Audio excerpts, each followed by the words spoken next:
سلام بچه ها. چرا تصویر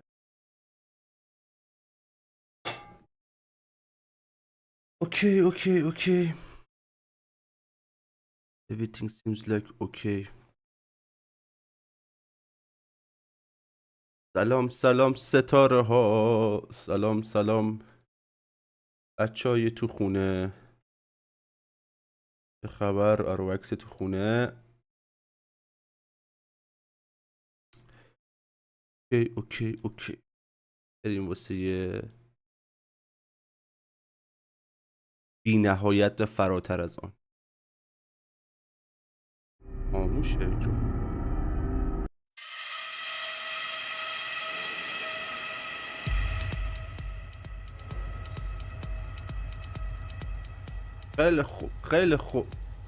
خیلی خوش اومدید بچه ها. لایو استریم خودتون. لایو استریم قطع شده یا وصل یا قطعه یا چی؟ بریم لینک لایو استریممونم بذاریم تو دیسکوردمونو.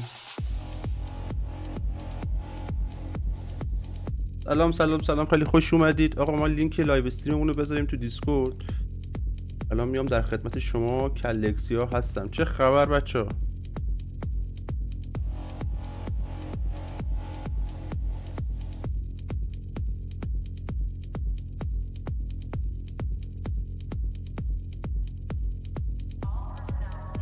خیلی خوش اومدید، خوش تشریف آوردید بچه ها. سلام. کیا تو چتن؟ چرا چت نمی کنید؟ 2 نفرتون اومدید. یه سری پادکست داده بیلیزارد در مورد وارکرفت کلاسیک و در مورد وارکرفت ریتیل. که ما قراره بریم اینا رو ببینیم، با هم بررسی کنیم، ببینیم در مورد آینده وارکرفت ریتیل و آینده وارکرفت کلاسیک دیولپرهای خود گیم چه صحبتایی کردن. این مالی 1-2 روز پیشه، ولی چون خیلی درگیر کانتنت های سیزن 3 بودیم گفتم امروز لایو بذارم پوشش بدم. از پرفشن هایی که تو سیزن بعد داریم در موردش صحبت کردن، در مورد خیلی چیزا. ما میتونیم الان متوجه شیم تقریبا سیزن بعدی، ببخشید اکسپنشن بعدی، حالا کلاسیک یا ریتیل میتونه خوب باشه یا بد باشه. آقا تو لایو بیاید بالا. کی تو لایوه؟ چرا چت نمی‌کنید؟ ماچ به کلتون بره. سلام رلم، چطوری؟ خوبی؟ آقا چه خبر؟ What's going on؟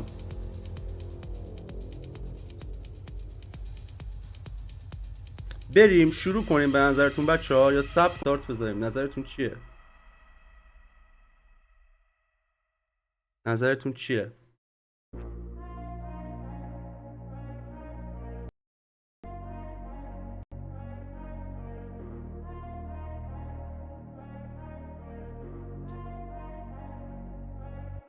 قربونت عزیزم. آقا استارت بزنیم یا سب کنیم بچه ها بیان؟ نظرتون چیه؟ من جدیدن خیلی بی‌طاقت شدم، اصلا نمیتونم صبر کنم. امروزم واقعا حالم خوب نبود. قرار بود ظهر ویدیو بذارم، مثلا خواب موندم، ویدیو کنسل شد و گفتیم حداقل شب این پادکست رو پوشش بدیم. حالا اگه شما باشید همین 3-4 نفر 5 نفری که با هم تو لایو هستیم میریم پوشش میدیم.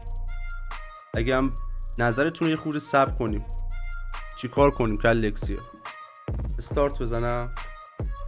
استارت میزنم.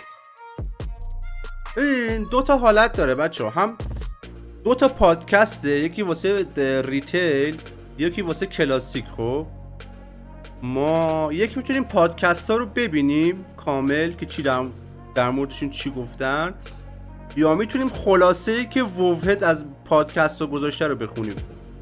به نظرتون کل پادکست رو ببینیم یا خلاصش رو بخونیم؟ سلام لارس، خیلی خوش اومدید. به نظرتون کل پادکست رو بریم بخونیم یا فقط خلاصش رو بخونیم؟ نظرتون چیه؟ اگه کل پادکست رو ببینیم بهتره، چون خب هر چیزی داریم متوجه میشیم. این یه خلاصه‌ایه که ووفت گذاشته دیگه، شاید خیلی چیزا توش نگفته باشه. به نظرتون کل پادکست رو ببینیم یا فقط خلاصش رو بخونیم؟ کل پادکست رو ببینیم. سلام. اول ریتیل رو بریم یا کلاسیکو؟ سلام حامد جون، خیلی خوش اومدی. اول ریتیل رو بریم یا کلاسیک؟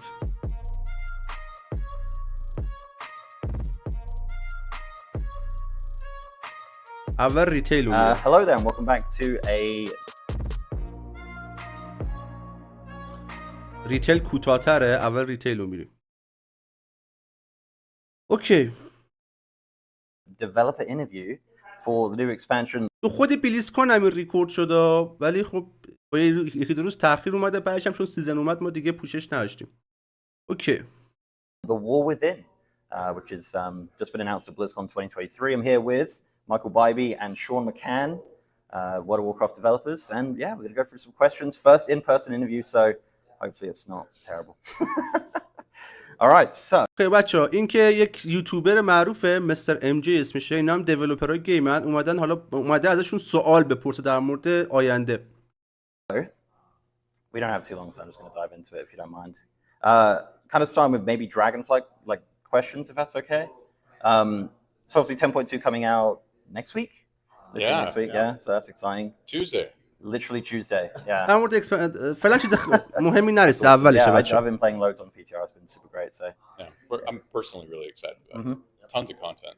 it's really cool, yeah. Like میگه سیزن 3 پچ 12 مون توش پر از کانتنت های جدیده. به نظر من بدی نبود سیزن 3 از نظر کانتنت جدید، ولی از نظر گولد فارم هم فعلا بدی نیست. به اون چیزی که انتظار داشتیم نیست. and you know, obviously Holly announced that it's like the last raid tier, things like that. People kind of speculating about 10.3 and whatnot. Obviously, they said it's not the end, so we have a 10.25 and 10.27 perhaps. Is there anything? میگه ما 10.5 تو که احتمال خیلی زیاد داریم. آیا 10.3 یا همون سیزن 4 هم داریم یا نه؟ Say about if they exist, I guess, and what we could possibly see from that. Yeah, I think the thing that we want to make sure that everybody knows is that we know that the patch. آجی کلاسیک پلاس بیاد، کلاسیک ایرا میره. نه رلم تاکنا عزیزم، من ویدیویی که در مورد کلاسیک پلاس گذاشتم اگه دیده بودی این سوال نمیپرسیدی. نه ماچ به کلت، کلا نسخه جداگونه است. بهش میرسیم. این یه پادکست 20 دقیقه‌ایه. بعد این پادکست 20 دقیقه‌ای پادکست طولانی‌تر داره در مورد کلاسیک کلا، هم کاتا هم سیزن اف دیسکاوری. And that players just love getting content. And we are absolutely not going to leave people without anything to do between now and the next expansion. And so the intent is to have about every 8 weeks more content updates coming. We'll keep doing that until we release the expansion.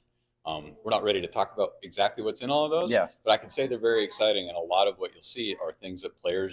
میگه اکسپنشن بعدی ما 1 سال دیگه قراره بیاد و تا 1 سال دیگه هر 8 هفته یک بار، یعنی هر 2 ماه ما آپدیت جدید میدیم. یعنی 100% هر 2 ماه ما یه آپدیت جدید داریم. پس همون پچ 10.25 میاد، پچ 10.7 میاد، بعدش سیزن 4 میاد بچه‌ها. یا حالت فیتد احتمال خیلی زیاد.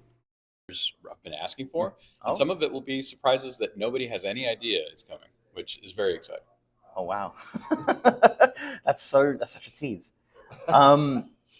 I guess with kind of going off of that, like, you know, obviously we had the fated season in Shadowlands. I think at the end of that was season 4, was it? I think. Could we see something like that return as for players who do seasonal content? یه سیزن آخر شادولند هم حالت فیتد بود، یعنی کانتنت جدید نداشتیم، همون کانتنت های قبلی، همون ریدای قبلی حالت فیتد می‌زدیم. آیا دراگون فلایت هم همین طوریه؟ Not ready to talk about it exactly, but we will say like we know the players loved it, and it's something we've talked about internally. It's something we'd love to bring back. Brilliant. I guess. قفه شو بابا اسکول. میگه نمیخوایم در موردش صحبت کنیم، ولی ما میدونیم که پلیرها فیتد کانتنت رو دوست دارن، واسه همین هر چیزی که دوست دارن نمیاریم. کی دوست داره؟ کدوم لاشی فیتد کانتنت رو دوست داره؟ بیارید اونو به من نشون بدید. از کجاش حرف در میاره این یارو؟ میگه بابا من ریدم تو سر قیافت. بابا کی کانتنت فیتد رو دوست داره؟ کی کانتنت تکراری رو دوست داره آخه؟ I guess kind of sticking with Dragonflight, but also War Within. Dragon riding talents, obviously dynamic flying coming in, which I assume the other one's called. Is it called static flying? Yeah, static flying. Yeah, so you got like 2. You can like. داره به فلاینگ جدید اشاره میکنه. 2 مدل فلاینگ الان داریم، استاتیک فلاینگ و داینامیک فلاینگ. داینامیک فلاینگ همون دراگون رایدینگ، استاتیک فلاینگ هم همون فلاینگ قبلیه. I guess with Dragonfly, obviously we had the talents, we had the glyphs around the world, around the Dragon Isles and stuff like that. What's becoming of those in 11.0? It's just going to be part of dynamic flying. Okay, so all right. So you still have the talent tree, you still have all the abilities and things like that. No, it'll just be part of the kit. It'll be treated right. like, hey, if you have dynamic flying on any of the mounts that can use dynamic flying, which is a lot of them. Yep. But اوکی. بچه‌ها چیزی اونجا متوجه شدم. من فکر میکردم که به همه مانتا داینامیک فلای دراگون رایدینگ اضافه شه، ولی داره میگه که ما خیلی سخته واسمون که دراگون رایدینگ رو به همه مانتا اضافه کنیم، به مقدار خیلی زیادشون اضافه میکنیم. اوکی، امیدوارم حداقل مانتای معروف رو بهشون دراگون رایدینگ اضافه کنن که احتمال این کارو میکنن. Not everyone. You'll just have all of those abilities, including the ones that are coming out in 10.2. Okay. Is there any particular mount that does dynamic flying that you think is going to be like really cool? I mean, I saw Invincible in the trailer. Invincible is cool. Ashes of Alara is really cool. I saw a video internally of one that I don't think we're announcing that I think people will be really surprised about. That was, I don't think we're ready to talk about it yet, but the point is. اشوا می‌خواست یه چیزی رو بگه، به همکارش نگاه کرد، همکارش اینجوری گفت نه نگو، گفت نه ما آماده نیستیم در موردش صحبت کنیم. والا شیتو. You know, when you're doing the dynamic flying and we're trying to spread this out to all of these different mounts, there's a lot of considerations around like which mounts have which animation rigs, how do we actually make it look and feel cool and visceral. دیگه دراگون رایدینگ رو اضافه کردن به مانتای قدیمی خورده سخته، انیمیشن افکتشون رو باید عوض کنیم، یه سری حالا چالش‌ها واسمون داره، ولی سعی می‌کنیم به مانتای اصلی اضافه کنیم. من امیدوار بودم همه مانتای پرندم داینامیک فلای بگیره، ولی مثل اینکه نمیگیره.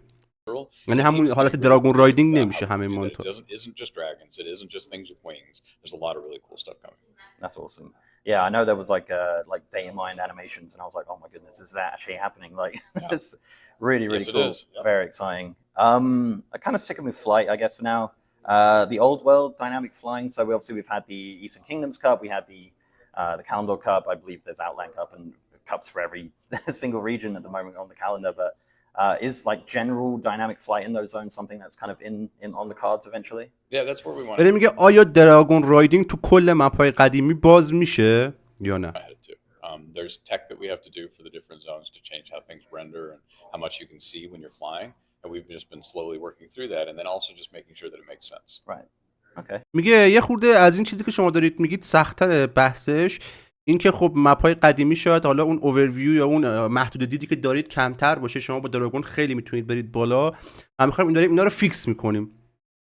میگه اینا رو داریم فیکس می‌کنیم و یواش یواش داریم اضافه می‌کنیم به مپ‌های قدیمی. سلام علیکم تمپیسی، خیلی خوش اومدید داداش. Druid forms. So Druid have flight form. How will that work with dynamic flight? اوکی، داره در مورد دراگون رایدینگ فلایت فرم دروید میپرسه. این واسه من خیلی جالبه، ببینم چی میگن در موردش. I don't think we're ready to talk about Yeah. dynamic flight yet. Yeah. Dynamic. Sure would be cool though, wouldn't it? Yeah, definitely. Yeah. میگه ما هنوز آماده نیستیم که در موردش کامل صحبت کنیم، ولی چیز خیلی باحالیه مگه نه؟ یعنی اینکه ما اوکییم که همچین چیزی رو به بازی اضافه کنیم. به نظرم دراگون رایدینگ میاد واسه فلایت فرم دروید دراگون رایدینگ بیاد. وای واسه فلایت فرم دروید دراگون رایدینگ بیاد، فرض کنید مولتی باکسرایی که با دراگون رایدینگ دارن مولتی باکس میزنن. پشمام. داداش ووالان گیم تایم آمریکا داره. آره سلام حکمت، خیلی خوش اومدی. What level do you unlock dynamic flight? Should we spoil what Ian's going to talk Yeah, about? absolutely. So normally, right, it's unlocked at like whenever you start Dragonflight, which in after Exile's Reach, Right. it'll be unlocked a lot than it is right now. Excellent. That's a really good segue actually, because I was going to ask that question anyway.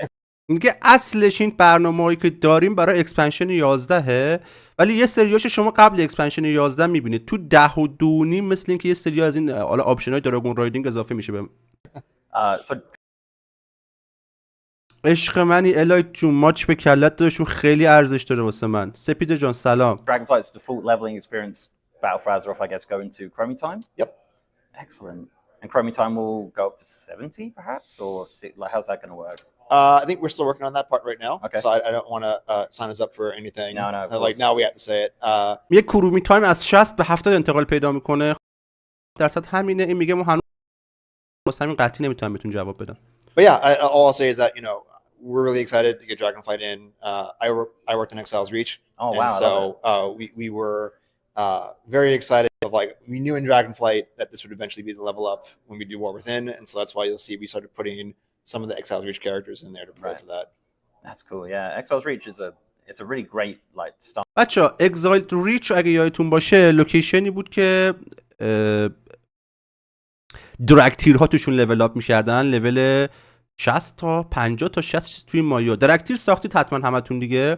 اون لوکیشنی که درگ تیرها توش لول اپ میکنن، مثل اینکه اون لوکیشن قراره از سیزن بعدی لوکیشن لول اپ مثلا کلی باشه، یعنی هر کی هیرو میسازه بفرستش تو اگزالت ریچ چیز توی مایا. Starting experience, I think I really like it a lot. Thanks. Which is a really good segue for a question I didn't even write down.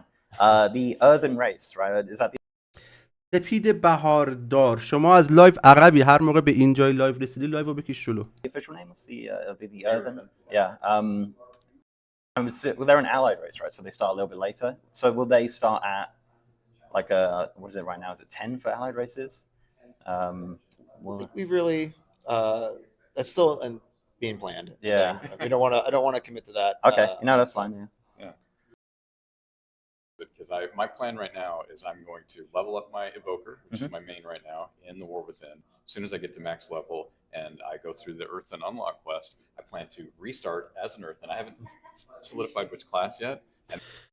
خب میگه که این الایریس جدید رو بعد یه کوست لاینی براش بزنید. این یارو خودش میگه برنامه من اینه که وارویتین که اومد اکسپنشن 11 که اومد، اول یه دونه درکتیر ایووکر لول اپ کنم، مکس کنم، بعد که درکتیر ایووکرم لول مکس شد برم سری کوستای الاید ریس جدید رو بزنم و الاید ریس جدید رو بسازم. 100% الاید ریس جدید رو همه میسازن، مخصوصا هوردا. سلام، من مهدی، خیلی خوش اومدی مهدی آبدینی. Yeah. I think the wording of it actually being an allied race was pretty interesting. That's something obviously we haven't seen since Battle for Azeroth, I believe. And then we got obviously the Dractyr as a core race, which came in. I guess future allied races, is that something? I know it's obviously a bit of, you're not going to answer it, but is it a system that we could see continue in the future? Obviously. I think that there are a lot of folks on the team who love it, and we'd love to see it continue. It's probably the best way to say it. اوکی، میگه به غیر از این الاید ریسی که داریم، این دورف سنگی که داریم، آیا الاید ریس های دیگه ای هم میبینیم؟ چون این اکسپنشن سگانه دادن بچه‌ها. در مورد این اکسپنشن سگانه خیلی اطلاعات اومده، میتونیم تا صبح در موردش صحبت کنیم. تا جایی که بتونیم من صحبت میکنم، چون قراره این نصفش رو در مورد کلاسیک، چه نصفش در مورد ریتیل باشه. میگه به غیر از این الاید ریس جدید، ما تو این اکسپنشن سگانه الاید ریس های دیگه ای هم میبینیم. میگه این چیزی که شما میگید و ما خودمون خیلی دوستش داریم. دوست داریم که الاید ریس های جدید اضافه کنیم. پس بله، زیاد در موردش صحبت نمی‌کنیم، ولی به غیر از این الاید ریس دورف سنگی که داریم می‌بینیم، الاید ریس های دیگه هم قراره به بازی اضافه شه. که این خبر خوبیه بچه‌ها. It's not just fans. We think it's a really great way to introduce new races. It's a tool that we have, right? So when it's right to use, we use it, and if we don't need to use it, we use something else. Excellent. میگه این ابزاریه که تو دست ماست، وقتی که زمان مناسب برسه از این ابزار استفاده می‌کنیم. Well, we're kind of talking about the earthen race, so I've got a few about those, I guess. The racials for the race, is that something that's been kind of fleshed out? There's a pun there, I'm sure, but yeah, so I don't think there was anything mentioned about the specific racials. I mean, other dwarves, the Dark Iron Dwarf racial is maybe the best one that's ever been made, the Mole Machine one. Yeah. So if they have anything like that, then it's going to be very expensive to race change. I think the Earth and the plan for their racial is that they destroy the Mole Machines. That we're still working on that, and it'll probably be once it's up on PTR and it's available, people will be able to see what we do. Yeah. And it میگه که ریشیل ابیلیتی دارک آیرون دورفا بچا نمیدونم دیدید یا نه، یک ابیلیتی خیلی خفن دارن، باش تقریبا کل مپ‌های آزروس رو میتونن تلپورت کنن. یه ماشینی از زیر زمین در میاد واسه دارک آیرون دورفاست. این دورفا هم یه همچین ابیلیتی خفنی دارن با خودشون. اینا میگن 100% حالا یه ابیلیتی خیلی خفن ما براشون میذاریم کنیم، بهتون توضیح نمیدیم چیه. ولی ریشیال ابیلیتی دارک آیرون دورف واقعا خفنه، هر کی داره میدونه. سلام سام فرادی، خیلی خوش اومدید داداش. تازه شروع شده نه عزیزم، 20 دقیقه از شروع کردیم. I guess talking about PTR and kind of the cadence of like how things have been. As someone who plays a lot of PTR and tests a lot of things, it's been absolutely wild. Like 10.2.5, presumably, probably going to come up shortly after 10.2 is on the live realms, then 10.2.7, etc. I don't think it's really been talked about a lot, and I'm sure you can't talk about it either. But like alpha and beta cycle, is that something we're going to see kind of in the normal cadence of like how we can expect it, or is it going to something we could see possibly sooner? I think you'll see it more like what we've done in the past, but it's something that we're still solidifying exactly. And the timing for that, it's actually really interesting. We're having to solve some things that we haven't encountered before because we're releasing so much content. Yeah. The team that releases Classic actually releases now as well. And so we're just this patch cadence. It's just chonking out every time. And so to figure out some new processes for the way that we handle releases, All of the alpha and beta for the war within will collide with all of our other things. We'll have to solve that. We're excited about it. It's a great problem to have, but it's definitely something we're still working through. Yeah. میگه آیا نسخه بتا آلفا دوار ویتین امکان داره زودتر از چیزی که انتظار داریم ارزشیه؟ میگه چون ما خیلی سرمون شلوغه، نسخه کلاسیک هم هست، بلا بلا بلا بلا، نمیتونیم قطعی بهش جواب بدیم و داریم روش کار میکنیم. یعنی یه جوری که قرار نیست زودتر از موعود نسخه آلفا و بتاش بیاد. سلام، خیلی خوش اومدیم. endless stuff to do. لوستر سیتی سان فرادی. All right, let's see what else we got here. فکر نکنم چیز مهمی There's از just دست some داده general باشی. questions that I'm curious about, I guess. I also every interview as well. Race class combos, we've seen that kind of expanding over the last. Definitely Dragonfly, we've had a lot of them come in. Monks, I believe, and what was the other one? دیمن هانتر، وارلاک. But yeah, we've had many come in. Is that something we can see expanded in the War Within and beyond? We want to expand them, but we don't have any specific ones that we're ready to talk about right now. Right. This sort of touches on that same point about the dynamic flying, where adding more race class combos. A lot of times it needs to make sense from a can the dev team support it with animations and make it still look cool, and then it also needs to make sense from a story perspective and have there be a reason why this particular race can do that. باز داره چرت و پرت میگه. Maybe it didn't make sense in the past. Yeah, I think you saw that with Warlocks where we said میگه توی دراگون فلایت ما کلی ریس ها رو داشتیم که ترکیب شدن. مثلا کلاس مونک رو داشتیم که وورگن قبلا نمیتونستی مونک بسازی، الان وورگن مونک میتونی بسازی. و یه سری کلاس ها بودن که وارلاک نمیشدن، مثل لایت فورج درینی وارلاک میشد، الان وارلاک میشه. میگه که تو وار ویتین از این ترکیبای کلاس و ریس جدید بیشتری هم داریم. میگه قطعا داریم روش فکر میکنیم ولی نمیتونیم بهتون بگیم که دقیقاً چه کلاس ها و چه ریس هایی. بعد میگه باید از نظر خط داستانی و از همه نظر مثلا درست باشه. همین الان کلی ریس ها و کلاس ها با هم ترکیب شدن که نظر خط داستانی درست نیست. لایت فورج درانی اسمش روشه، لایت فورجن، از نیروی لایت اینا اومدن. چجوری لایت فورج درانی میتونه وارلاک باشه؟ بعد الان این داره میگه خب اوکی یه سری چیزایی که دیگه چرت و پرت واقعا. hey, we'll put out a quest. مسابقات نمیذاری مثلا ترانسموک یا مانتفای؟ نه بابا شرکت نمیکنه کسی بابا تو مسابقات. الان خیلی خوش اومدی امیری. ایلاک جدید برای بیوی اومده یا من نمیدونستم همون جایی که اسکین میرم. چی میگی مهدی آبدینی داداش چی داری میگی؟ اونجایی که اسکین میزنن خب بیوی هم میزدن دیگه، هم اسکین بود هم بیوی. So kind of, I guess, leaning into character stuff. Customizations, obviously the Urban have a ton of awesome customizations, and we've seen a few kind of sprinkled in over Dragonfly. I think we just had the Blood of Hair colors coming in 10.2, various things like that. Is that something we might be able to see more of in the future, perhaps more for like allied races as well, because some of them are a little bit lacking compared to their normal race counterparts, I suppose. Yeah, no specifics to add right now, but like the point is that the team wants to make sure that there's tons of options for players to express themselves, to do cool stuff, make cool characters, and we're going to continue to push the boundaries there. Awesome. Right, into War Within questions, right? Sorry, we're out of time. Well, thanks for coming, guys. It's been really fun. Thanks, everybody. War bands. I made a small noise when that was announced. I don't know if I could have controlled it. I love you and everybody else. Oh, including so me. I've been like pushing for account-wide stuff for a long time, and this is like literally the perfect thing. Mm-hmm. It's something we've seen in other games as well, and it's like always been like this would be perfect for WoW, and it's really cool to see it come in, especially as an evergreen feature as well that's going to continue.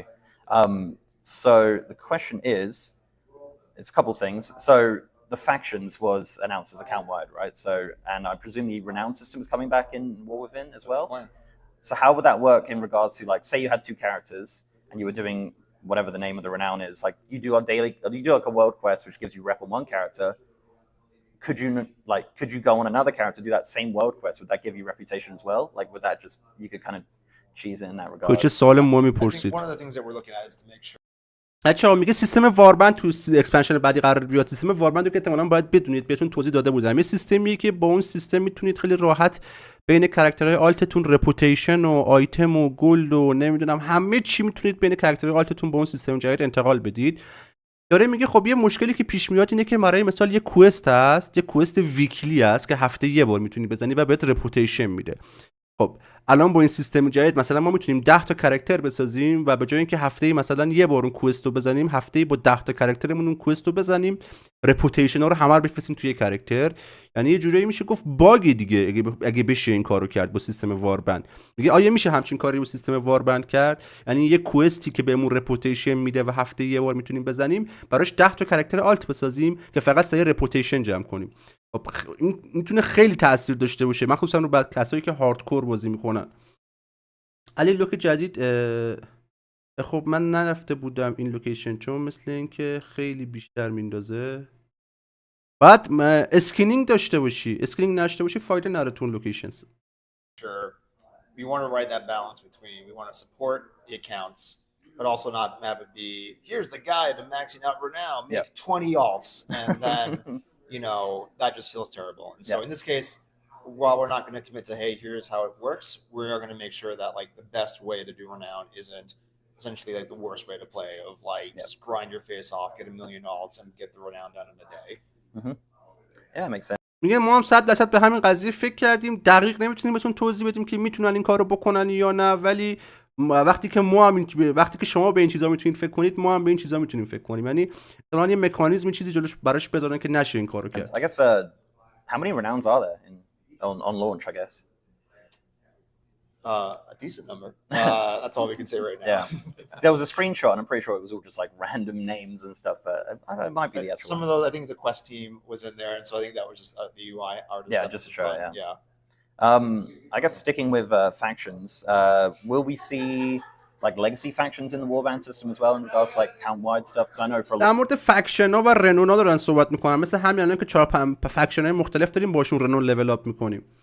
میگه که ما میتونیم فکشن های لگسی ببینیم، فکشن های قدیمی، مثلا چه میدونم فکشن های مثلا توی شادولند رو مثلا یهو بیارن، کاوننت های توی شادولند، یا مثلا فکشن های توی لیجن رو مثلا یهو بیارن. میگه میشه مثلا همچین چیزی امکان داره که ما فکشن های قدیمی رو دوباره توی دوارد ویتیم ببینیم. lot of people, that's a massive like kind of they on their ults they want to jump in and you know be able to kind of get those have those factions exalted already. Is that something we could see come in as well?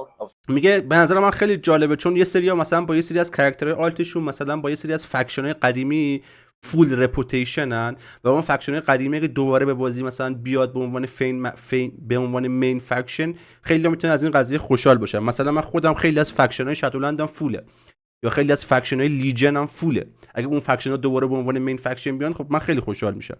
میگه که آیا فکشن‌های قدیمی رو دوباره به عنوان مین فکشن میارید؟ See, I know it's like you know just war within Oh god. میدونم BOE میرن عزیز دل من، ماچ به کلت بره، فرقی نمیکنه با BOE های دیگه. خیلی اونجا بیشتر واسه این خوبه که شما میتونی اسکینینگ کنی. خب تو اونجا داری فارم BOE میکنی، همون فارمو کسی که اسکینینگ داره دو برابر تو فارم میکنه. چرا؟ چون تو فقط داری BOE فارم میکنی، اون همون BOE که تو داری فارم میکنی رو فارم میکنه، اسکین هم میکنه، روزینگ اوردر هم فارم میکنه. حالا تو میخوای خالی خالی بری فقط BOE شو بزنی، خب برو فقط BOE شو بزن. ولی کسی که اسکینینگ داره دو برابر تو داره اونجا فارم میکنه. factions for now, but Yeah, I think it's definitely starting with War Within, and then it'll be after we launch, seeing okay, what's next for the Warbound system. Like this is a thing that we'll have for the rest of the game forever, and so it'll be an iterative process of okay, what worked really well. We also don't want to spread to everything and go, oh, this one thing actually could be improved upon. Now it has to be improved upon everywhere. We want to nail it in War Within, and then go, cool, let's take that and then make it even better for everything else in the game. Yeah. So we'll be looking at it. It won't be at least for War Within launch. I guess once you got that door open, you can kind of like just keep. جواب درست حسابی ندادن بچه‌ها، نگفتن که آیا فکشن قدیمی میاد یا نه. به جوری پیچون دیاری. pushing it open further and further. I guess like other things that kind of account bound through warbands, is it currencies was on there as well? Is that a thing that's account bound, or how's? I don't think we put currencies on there, but I think it would be cool if it was. Yeah. I think the important thing with the warband system in general is it's really like a value shift for the way that we approach development. So you'll see this with the things that we officially announced, which is the reputation, having the bank, having trans logs unlocked, which is fantastic. I'm super excited about that. But then what you'll see is like as we go. میگه آیا همه کارنسی های تو بازی هم از سیستم واربند میتونیم انتقال بدیم؟ گفتش که خیلی جالبی چیزی که گفتی، ولی ما قصد نداریم این کارو بکنیم. اینجوری نیست که مثلا هر کارنسی که دیگه حالا هیرو داشته باشه با واربند بتونی انتقال بدی بین هیروهای دیگه. We're committed to making more and more of the game be friendly for playing alts. Yep. While Sean میگه هدفمون اینه که بیشتر گیمو فرندلی کنیم واسه کسایی که کاراکتر آلت میارن بالا. 100%. not making you feel like you're خیلی required to do سیستم خوبیه سیستم واربند بچه‌ها. عالیه. this in order to keep up. Yeah. No, I like it. That's actually a good little lead on into my transmog question. So, literally, as a collector, the best announcement of all of it was being able to collect transmogs for other, armor types. So I assume the way that works, I guess. یه بهترین خبری که من شنیدم به عنوان کسی که عاشق ترانسموگ های اینه که شما میتونستید با آرمور تایپ های دیگه هم ترانسموگ جمع کنید. برای مثال الان شما با یک دروید پاشید برید رید فایر لندو بزنید، اگه یه ترانسموگ پلیت براتون دراپ کنه چون به هیروتون نمیخوره باید دیلیتش کنید، هیچ کاری دیگه نمیتونید بکنید. ولی توی حالا دوار ویتین اگه مثلا شما با یک دروید که لدر پوشه برید یک آیتم ترانسموگ پلیت دراپ کنید، اون آیتم ترانسموگ پلیت خود به خود اضافه میشه به هیروی پلیتی که دارید، یعنی دیلیت نمیشه. میگه این سیستم رو من خیلی دوست دارم واسه جمع کردن ترانسموگ. حالا چی میخواد بپرسه؟ If like say you ran molten core on a warrior and you had the paladin tier like drop, that would collect it, right? Is that kind of That's the intent. that's the greatest thing ever. Now here's the question: should we be stocking up right now? اوکی، سوالی که پرسید اینه آیا از الان بعد آیتم بریم دنبال فارم آیتم های ترانسموگ؟ مثلا من یه دروید دارم باش هر هفته دارم مولتن کور رو میزنم، کلی آیتم پلیت کلی آیتم کلود براش دراپ میشه که خب به درد هیروم نمیخوره، باید دیلیتشون کنم. آیا از همین الان اون آیتم های پلیت یا کلودی که مثلا واسه هیروم دراپ میشه رو توی بانکم نگه دارم که تو دوار دیویتین یهو همش یوز کنم یا نه؟ یعنی میشه از الان آیتم جمع کرد تو دوار دیویتین همش رو استفاده کرد؟ همچین سوالی پرسید. سوال خیلی خوبی بود. بیوئی رید دیگه سیو باس نمیخواد، اگه بیاد چرا نمیخواد؟ چرا نخواد داداش؟ رو چه حساب این سوالو پرسیدی؟ I don't think that that's the best play because we don't want to make it feel like people who, come back for the war within were at a disadvantage to players who were, prepping before that. البته من رید جدید رو ندیدم و شاید از قبل باس یک انقدری اد باشه که نیاز نباشه سیو بخری، ولی تو 99% مواقع ریدا جوریان که قبل باس یک همچین اد خاصی نیست. حداقل باس یک رو باید بکشی که ادای بین باس یک تا باس 2 رو بزنی. معمولا اینطوریه. بعضی وقتا هم 2 تا باس رو باید بزنی. Right, let's see what else we got going on. چی گفتن نفهمیدم. At a disadvantage to players. We don't want to make it feel like people who, come back for the war within were at a disadvantage to players who were, prepping before that. Yeah, makes sense. میگه نه، میگه اگه از الان برید آیتم ذخیره کنید به دردتون نمیخوره، از همون موقع بعد برید دنبال فارمش. اوکی. سلام سوال خیلی خوش اومدید. داش ماچ به کلت. The delve system is super cool. بالاخره رسیدیم آجی. این دلوزا چه کس و شیری ان بچه‌ها؟ دلوزا چی ان واقعا؟ یه حتما اون ویدیو من اگه دیده باشید که امیدوارم دیده باشید میتونید یه سری سیستم داره میاد به نام دلوز، مثل دانجن میتیک پلاس یا مثل رید میتیک یا مثل پی وی پی، رنک داره، سیستم گریت والت جداگونه داره. What the fuck is going on؟ مطمئنا بوستش هم میاد و هیچ گیم پلی ازش نشون ندادن که ما فهمیم آقا یه درکی داشته باشیم این دلوزا چی ان. کانتنت اصلی بازیه بچه‌ها، مین کانتنت بازیه. مثل الان مثلا میبینی یکی سیس میگیره میگه من مثلا رنک میتیک پلاس هم بالاست، یکی سیس میگیره میگه من رید میتیک زدم، یا یکی سیس میگیره میگه من پی وی پی رنک دلوز زدم خار مادر ولی چیه نمیدونیم. وای استریممون چرا پرید؟ استریم چرا پرید؟ اوکیه خب درست شد. یه لحظه لک شدیم دوباره درست شد. خدایا استریم ما رو نپرون. بعد یه هفته ما استریم گذاشتیم استریم ما داره میپره. خدایا. Like, I guess sniff seeking in a sense, but also like with a lot more combat, with also like mob scenarios and things like that. I guess not really a question as such, but I kind of want to know more about the system, like if you don't mind just kind of. I'm actually the future point owner for the delves. Excellent. So I can... میگه من دقیقاً کسی هم که دارم رو دلوزا کار میکنم. دقیقاً خود داستان.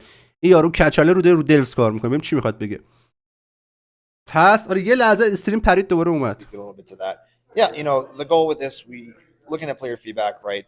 We saw lots of what do you do at endgame if you can't do mythic, if you can't do, or you know, you just doesn't want to do mythic and raids, and the answer was میگه ما خیلی رو دیدیم که پلیر حرفه‌ای، پلیر هاردکور، نمیشه گفت اسمش هاردکور، ما خیلی پلیرها رو داریم که پلیری هستن که تایم زیاد تو واسه بازی میذارن ولی هیچ علاقه‌ای به زدن میتیک پلاس ندارن یا هیچ علاقه‌ای به زدن رید ندارن. خب احتمالاً پی وی پی هم علاقه ندارن بزنن دیگه. like that was how players felt. دقیقاً مثل من بچه‌ها، من شاید تو شادولند خیلی هاردکور میتیک پلاس بودم ولی الان تو بازی میرم تریدینگ پستمو میزنم، کوستای ویکلیمو میزنم، میرم دنبال فارم ترانسموگ، دنبال فارم مانت، دنبال فارم پت، دیگه دنبال میتیک پلاس و رید و پی وی پی نیستم. البته پی وی پی رو اگه برم توش خیلی حال میده، وقتشو ندارم خدا وکیلی. و میگه مثلا می‌خواستیم یه کانتنتی، این دلزای کانتنتیه که خب اون دسته از افرادی که بیشتر تو اوپن ورلد میچرخن رو بخوایم جذب کنیم بهش، ببینیم چه جوریه.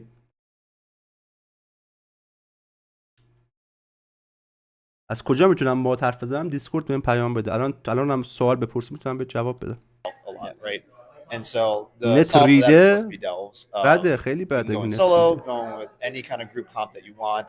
Like me personally, my friends, and if they're watching. میگه خب این سری از افراد که معمولا میتیک پلاس و رید و پی وی پی نمیزنن کسایی هستن که خیلی خاصن و ما یه جوری براشون طراحی کردیم دلوزا رو که سولو بتونن برن بزنن، با دوستاشون بتونن برن بزنن، هر جور حال کردن برن بزنن. اوکی؟ Watching this, then I'm calling them out. That you know. آخه بچه‌ها پی تی رو تست کردن، همون نیروانا 1% احتمال داره چیزی که تو میگی باشه. من ندیدم، خب من نرفتم رید جدید رو ببینم ولی تا جایی که من میدونم باس اول اونقدی اد نداره مگه اینکه این رید فرق کرده باشه. حالا تو میگی زدن و اطلاع داری، حتما میدونی دیگه. بچه ماچ به کلتون، لطف کنید لایو استریم رو لایک کنید. 2 نفر لایک کردید، دمتون گرم. لایک کنید بقیه ببینم و لایوی. You know, we had 3 DPS and a healer, and so we were always kind of like, we'll find a tank and we'll go do a dungeon. But now it's like, hey, if we want to do something else, we can now do delves. اوکی، میگه دلزا اینجوریه که اصلا نیاز نیست هیلر داری داشته باش، نداری نداشته باش، تانک داری داشته باش، تانک نداری نداشته باش. یعنی یه جوریه این دلزا که مهم نیست رولتون چیه، مهم نیست چند نفرید. یعنی اومدن اون حالا المنت هایی که یه سری از پلیرها تو ورلد اف وارکرفت براشون خیلی مهمه در نظر گرفتن.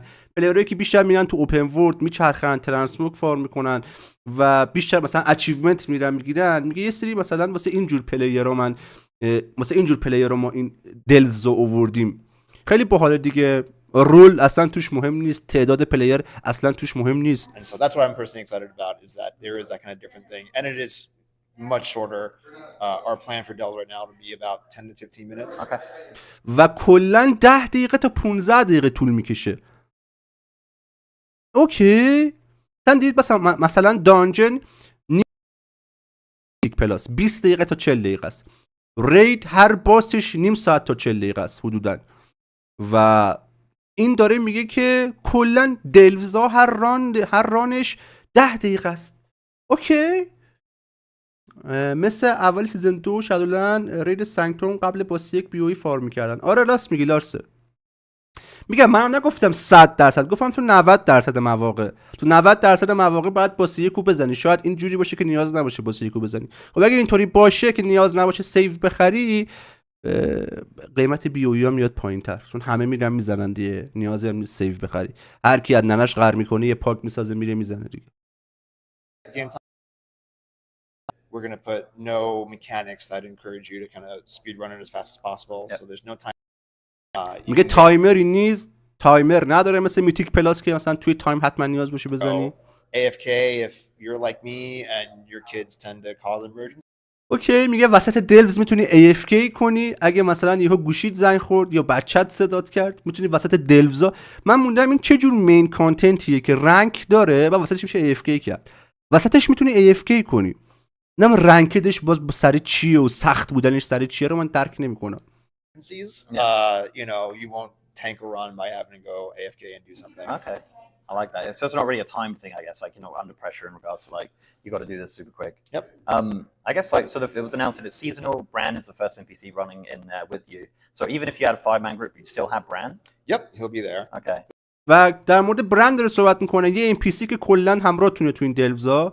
میگه حتی اگه 5 نفره بخواید انجام بدیدم برن همراهتون میاد. میگه آره. It'll be the six party member. ماچ به کلت علی رضا، ماچ به کلت داداش. Great brand impression. Perfect. They won't let me voice him, but Would he is it going to use like the, I guess in Exile's Reach at the end, right, when we did the dungeon with the NPCs, is that the sort of similar tech that we're going to see with Bran?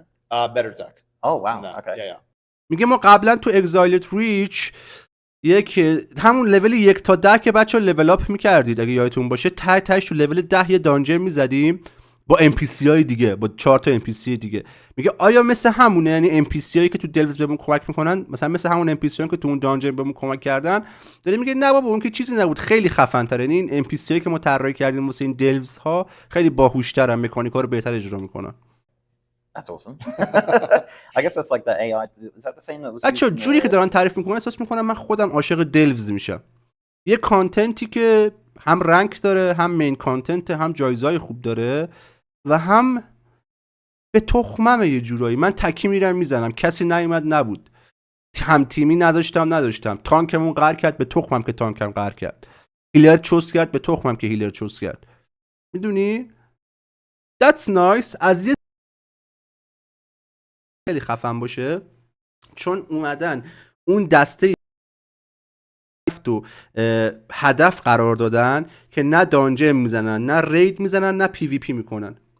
مثل خود من به شخصه خیلی دوست دارم پی وی پی برم چون به نظرم پی وی پی خیلی میتونه حال بده، ولی اونقدی وقتشو ندارم. ولی به نظرم دیوز بیاد احتمال میدم دیوز رو ترای بدم. دانجن و رید رو که دیگه خیلی وقت نمیزنم، کلا بیخیال دانجن و رید شدم. یعنی حس بدی بهم میده دانجن و رید، نمیدونم چرا. The battleground as well, the comp stomp. Is it similar to that? A little bit. You saw a little bit glimpses of it there, a little bit in islands, right? And so Delve is definitely kind of us looking back and go, what can we learn from Torghast? What can we learn from islands? What can we learn even going? I've seen lots of people mention. میگه دلوز چجوری به وجود اومده؟ میگه ما تورگاست رو دیدیم، نکات مثبت و منفی تورگاست رو دیدیم، نکات مثبت و منفی آیلند رو دیدیم، کلا این مینی گیمایی که تو اکسپنشن قبلی داشتیم. میگه اینا همه رو اومدیم با هم ترکیب کنیم، فقط نکات مثبتش رو بذاریم، نکات منفیش رو حذف کنیم، یه چیز به نام دلوز بسازیم. تورگاست که خیلی تخمی بود واقعا، ریوارداش خوب بود ولی خود تورگاست خیلی چرت و پرت بود. حالت بد میشد از تورگاست زدن. نه کدوماتون تورگاست زدید. بعدیش این بود که حتما همه باید میزدن که بتونن آیتم لژندری بگیرن و کسی که پی وی پی میزد، کسی که نم ریت میزد، کسی که دانجن میزد، کسی که تو اوپن ورلد بود، همه باید تورگاست رو میزدن. مجبور کرده بود بازی و یه کانتنت خیلی تکراری و خسته کننده بود تورگاست از نظر من. And things like that, and kind of have that be a fun like culmination of okay, here's a system, it's not going away. And so Okay. Would it be یه قسمت‌های مثبت هر کدوم از این حالا چیزا رو گرفتیم و با هم ترکیب کردیم دیگه. as well for rewards, or is it mostly just gear and presumably transmog amounts and things like that? It depends on what I want to force the rewards team to do. If I want to say it right now. I say we're still figuring that stuff out, but I will say at least on the rewards that speaking of lessons learned, that we learned a lot of big lessons from Torghast. We heard everybody talk. در مورد ریوارداش داره صحبت میکنه. میگه ریوارداش چه چیزایی میتونه باشه. خب تا الان که مطمئنیم یک بخشی از ریواردای دلو بچا آیتم مین بازیه. مثل الان میبینی مثلا یکی پی وی پی میزنه، یکی از فقط پی وی پی میزنه، بعد هیروشو نگاه میکنی فول اون سیزنه فقط با پی وی پی زدن آیتم پی وی پی جمع کرده. یکی رو میبینی دانجن میزنه، نه رید میزنه نه پی وی پی، ولی فول اون سیزنه چون فقط مثلا با دانجن زدن رفته آیتمای آیتم جمع کرده، میتونه همچین کاری کنه. یکی رو میبینی رید میزنه، فقط با رید زدن فول اون سیزنه. دلوزام همین طوریه. چیزی که توی چی دیدیم، توی بیلیزارد دیدیم، کلا توی گریت والت میاد دلوز، یعنی آیتمای چی داره براتون دراپ میکنه، آیتمای آخر گیم اند گیم براتون دراپ میکنه. فول میشید با این کانتنت دلوز، یعنی میتونید فقط دلوز بزنید فول شید. حالا به غیر از آیتما گیر و اینا میگه حالا میخوایم ترانسموگ و مانت و پت و اینجور چیزایی که اینجور پلیر رو دوست دارن هم بهش اضافه کنیم. به نظرم دلوز یه کانتنتی میشه که همه میزنن، یعنی هم پی وی پی پلیره میزنه، هم دانجن پلیره، هم رید پلیره. مرسی بابت دونیت داداش، مرسی داداشم علیرضا 50000 تومان دونیت کرد، نوشته خیرت رسیده مشتی. ماچ به کلت علیرضا، مرسی برای اولین دونیت امشب و بیشترین دونیت امشب. دوستت دارم داداش. ماچ به کلت، انرژی ترکوندی. به خدا خیلی کم انرژی بودم، انرژیمو چسبوندی به سقف. دوستت دارم، ماچ به کلت علیرضا، دوستت دارم بابت فاکینگ 50000 تومان دونیت. تو کی بودی داداش؟ تو کی بودی؟ مرسی بابت 50000 تومان دونیت داداش، خیر ما نرسیده، خیر توی که رسیده. دوستت دارم، ماچ به کلت. آقا دمت گرم بابت فاکینگ 50000 تومان دونیت. بچه‌ها تو چت براش قلب بذارید، تاپ دونیت امشبمونه. مرسی بابت 50 تومان دونیت. ولی من تورگاست رو دوست داشتم. تورگاست بد نبود لارسل، اینش بد بود که اجباری بود، هر هفته باید میزدی واسه اینکه اون حالا کارنسی رو بگیری که بتونی بری باش لژندری بسازی. از اینش من بدم میومد. بعد فضاش یه فضای دارک و تاریک بود، خسته کننده بود واسه من فضاش. بازم مرسی بابت دونیت داداشم، ماچ به کلت، دوستت دارم. We've been like that is one of our pillars, is to make sure that like if you love to raid and you love to do dungeons, that you don't feel like you have to do delves to stay ahead. We want it to be a thing that I want to do delves because they're fun, right? I can do my mythic, and then you know what? I got some time to spare. Let's get the gang together and let's do, you know, we had دقیقاً یه کلا یه کانتنت جداگونه‌ای بچه‌ها دلوزه، مثل تورگاست نیست. تورگاست رو همه باید میزدن.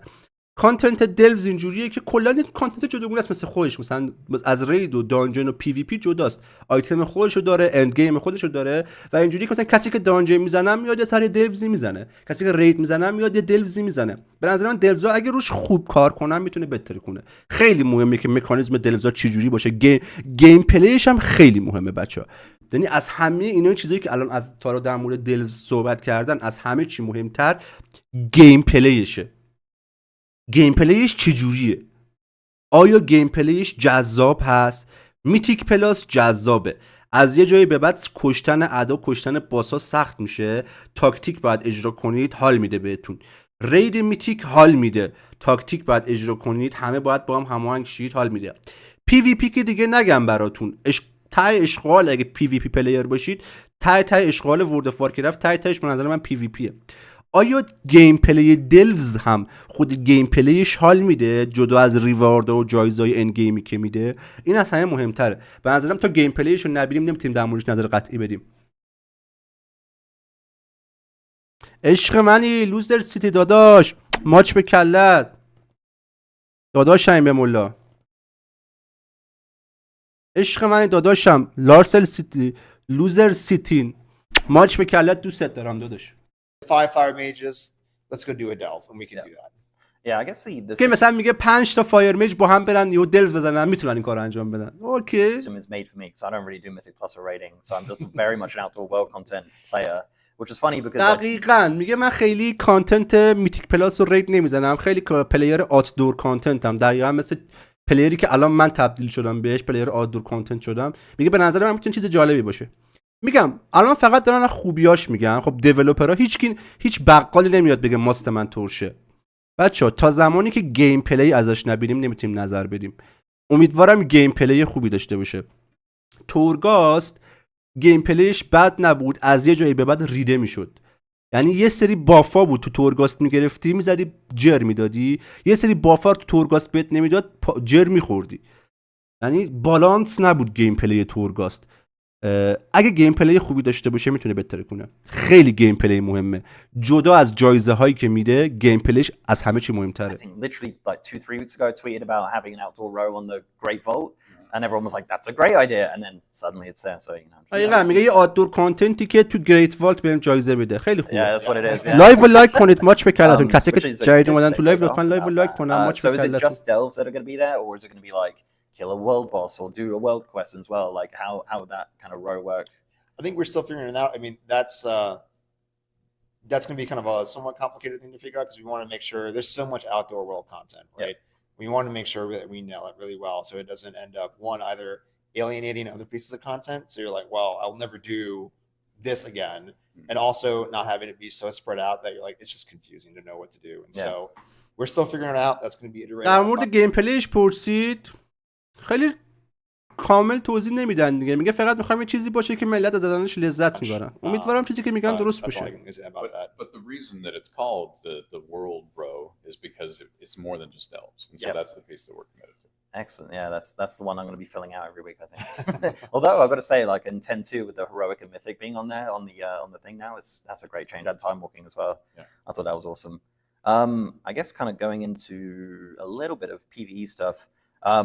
Queued content and cross-faction queued content. That's a huge thing that I know a lot of people would like to see potentially in the future, especially for something like time walking. We've just had Turbulent Timeways. It's a really great event. I love time walking so much.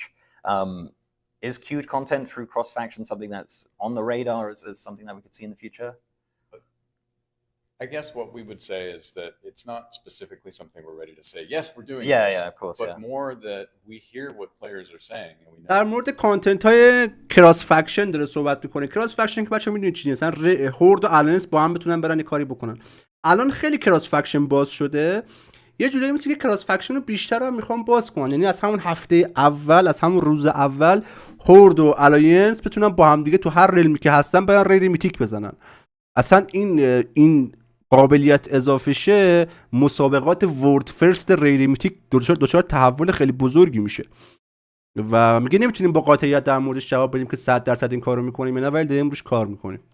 We know that a lot of players are asking for this, so it's something that we definitely love to be able to implement in the future. It's just a question of timing and all of the work that goes inside compared to everything else we're doing. Yeah, absolutely. Delves are cross-faction as well, aren't they? Sorry to jump back to Delves. I think we're still have to figure that stuff out too. Yeah. Awesome. میگه دلوزا آیا کراس فکشن ان؟ میگه بعداً خودتون متوجه میشید. Right. What else we got going on? I guess time walking. Is there any? So I think it was mentioned by like Ian a while ago. He said about like what does time walking outdoor world content look like? And as said, I like time walking as a system. I think there's a lot of potential there for really great stuff. Could we see any changes to time walking in War Within, Battle for Azeroth time walking? I don't know where like. I think we could definitely see that kind of thing. Yeah. I think that the major میگه تایم واکینگ های اوپن ورد آیا میبینیم؟ مثلا اگه یادتون باشه تو لیجن هر چند هفته بار یا هر هفته تو چند روز ما لیجن اتک داشتیم به مپای بروکن آی و میرفتیم مثلا اونجا دفاع میکردید، جایزهای خوبی بهت میداد. هنوز هم هست میتونید برید بزنید، ولی خب اکثر جایزه‌هاش دیگه به درد پلیرو نمیخوره، واسه همین نمیرن بزنن. میگه آیا مثلا اوپن وردای تایم واکینگ هم میاد که مثلا بریم بزنیم و آیتم خوب برامون دراپ کنه؟ چیز خیلی جالبی پرسید بچه‌ها، به نظرم اگه بیارن عالی میشه. یه سری از کانتنت های اوپن ورد قدیمی تایم واکینگشو بیارن عالی میشه. داش یه سوال، میخوام به فارم 2x4 جوین بشم، باید خودم برم پیش بقیه تا یا تلپورت میشه اتومات؟ چرا تلپورت میشه اتومات؟ مگه دانجن داداش گلم بعد خودت پاشی بیای با پای پیاده پیش بقیه؟ اون دانجنه که سنگ استون داره تلپورتت میکنه، ماچ به کلت. point there is that we know that players really love like having reasons to go back and revisit previous content, and it's not just dungeons and raids but the outdoor world as well. And so when we talk about like, hey, how can we make this cool for people, it's a lot about like how do we make it relevant, maybe reduce some of the friction, and then also make it like cool and rewarding in some way. And so we're talking about a lot of that, but it's not something that we're ready to announce right now. اینا به هر چی ازشون میپرسه اونا میگن آره نظر جالبیه، شاید آره شایدم نه. بابا ریدم دهنتون، جواب درست حسابی بدید. You'll always be relevant. Thank you. I've got a few like random ones, so I'm just going to kind of sprinkle them in with no context. البته اگر به اون گروه 2x4 که دارن میزنن توش وارلاک داشته باشه و رفیقات باشن، میتونی بهشون بگی تو رو ادت کنن، ولی معمولا 99% مواقع اینجوریه که باید پاشی خودت بری جلو جایی که دارن فارم 2x4 میکنن، نقشه رو باز کن ببین کجان، برو پیششون دیگه. بعد اگه تا حالا فارم 2x4 نکردی بهت پیشنهاد میکنم یه تحقیقی بکنی بعد بری، چون اگه فارم 2x4 رو بلد نباشی بری اونجا یه جا فقط وایس هیچ کاری نکنی، فارمرها خیلی تعصبیان، درجا ریپورت میکنن که این بده. پس یه چیزی یاد بگیر بعد برو که ریپورت نشی.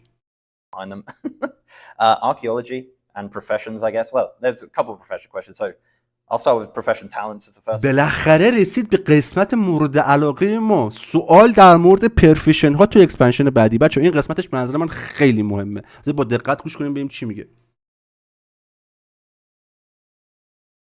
داداش چجوری بریم پیش بقیه؟ داداش گلم شما هنوز پایه اساس بازی رو یاد نگرفتی، داری میری فارم کنی MDI. داداشم ماچ به کلت بره، گوش کن. وارلاک ببخشید من اشتباه گفتم شاید. ببین یعنی چجوری برم پیش بقیه؟ مپو باز میکنی، خب مثلا فارم 2x4 تو دراگون فلایت تو مپ جدید است، مپ جدید رو باز میکنی ببینی کجا بچه‌ها کجا، مثل یه سری نقطه‌های رنگی تو مپ بهت نشون میده. پا میشی میری اونجا با دراگونت، پا میشی میری فلای میکنی میری اونجا.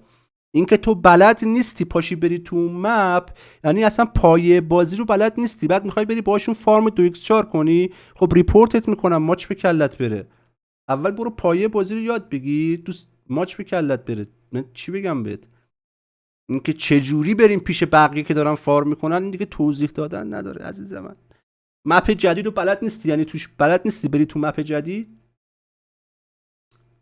همون جوری که وارد مپ جدید میشی، با توی والدارکن هم یه پورتال داره براش، میری تو مپ جدید، سوار دراگونت میشی، میری اونجایی که بقیه هستن، سعی میکنی کاری که بقیه دارن انجام میدن تو هم انجام بدی، ادا رو پول کنی. سعی کن اول یه خورده بیس بازی رو یاد بگیری بعد بری تو فارم. این پیشنهاد من به تو، چون پلیرهای ورد اف وارکرفت خیلی تعصبیان. ببینن یکی بلد نیست و جوین یه گروه داده و بلد نیست اون کار رو انجام بده، در جا کیک ریپورت. متاسفانه اینطوریه. منظورم اینه که اون والا که تو جی پی میگه ببخشینا که اون والا که آره دیگه، میگم اگه رفیقت باشه سامنت میکنه، اگه رفیقت نباشه که والا که اصلا گوش نمیکنه تو چی بگی. و اصلا والا که تو گروه 2x4 اد نمیکنن که. میگم 1% احتمال داره اونم که رفیقات باشن یه والا کم بینشون باشه. برو بیس پایه بازی رو یاد بگیر عزیزم. اول برو کل کوست های کمپین رو بزن، بازی رو یاد بگیر، یه خورده بازی رو یاد بگیر بعد برو سراغ فار. نظر منه. اگه کسی رو داری که بشینه بالا سرت 0 تا 100 همه چی رو بهت توضیح بده بعد برو تو فار. چون ریپورتت میکنن داداشا، از ما گفتن بود. So that's something we saw in Dragonflight. Is that something that is going to continue to go like on the wall in the wall? بچه قسمت مهمش در مورد پرفشناست. Or are we kind of seeing that going to be kind of retired, or like how's that system going to continue? Our plan, and we're not ready to dig into tons of details on this, but the plan is that the existing system that we set up for Dragonflight will be essentially like there will be a war within version of that. من ریدم تو این اکسپنشن دوارد ویتین. من ریدم سردر اکسپنشن دوارد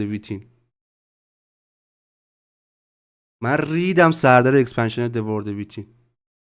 داره میگه همون سیستم پرفشنی که توی دراگون فلایت داریم و میخوایم ببریم تو سیستم پرفشن دراگون فلایت. شت ترین سیستم پرفشنه بچه‌ها.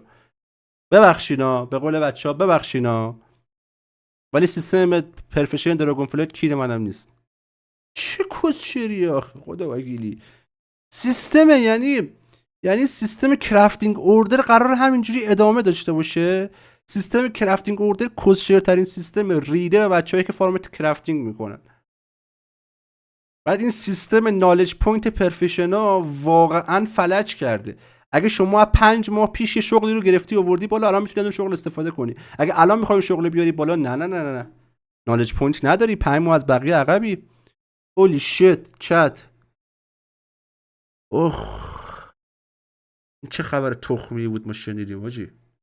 چرا آخه با از سیستم تخمی دراگون فلایت تو وارد ویتین ببرید؟ مگه این همه فیدبک کوسچر از کامیونیتی نگرفتید؟ مگه این همه کامیونیتی برنگشت؟ تو این همه تو کل فروم بیلیزارد بری بخونی 1000 تا تاپیک هست در مورد کوسچر بودن سیستم کرافتینگ اوردر. من امیدوار بودم سیستم شغلا اینجوری، ولی مثل اینکه خوششون اومده حاجی. همین سیستم رو میخوام به اکسپنشن بعدی انتقال بدن. کلا دیگه مثل اینکه از دراگون فلایت به بعد سیستم فارم حاجی ریده شده، توش هیچ وقت هم قرار نیست خوب شه. Okay. And so players who really love professions will be able to, collect new stuff, spec into a talent tree and use talent tree, spec talent tree. دقیقاً talent tree که الان تو پرفشنا داریم. the crafting order system in the war with it.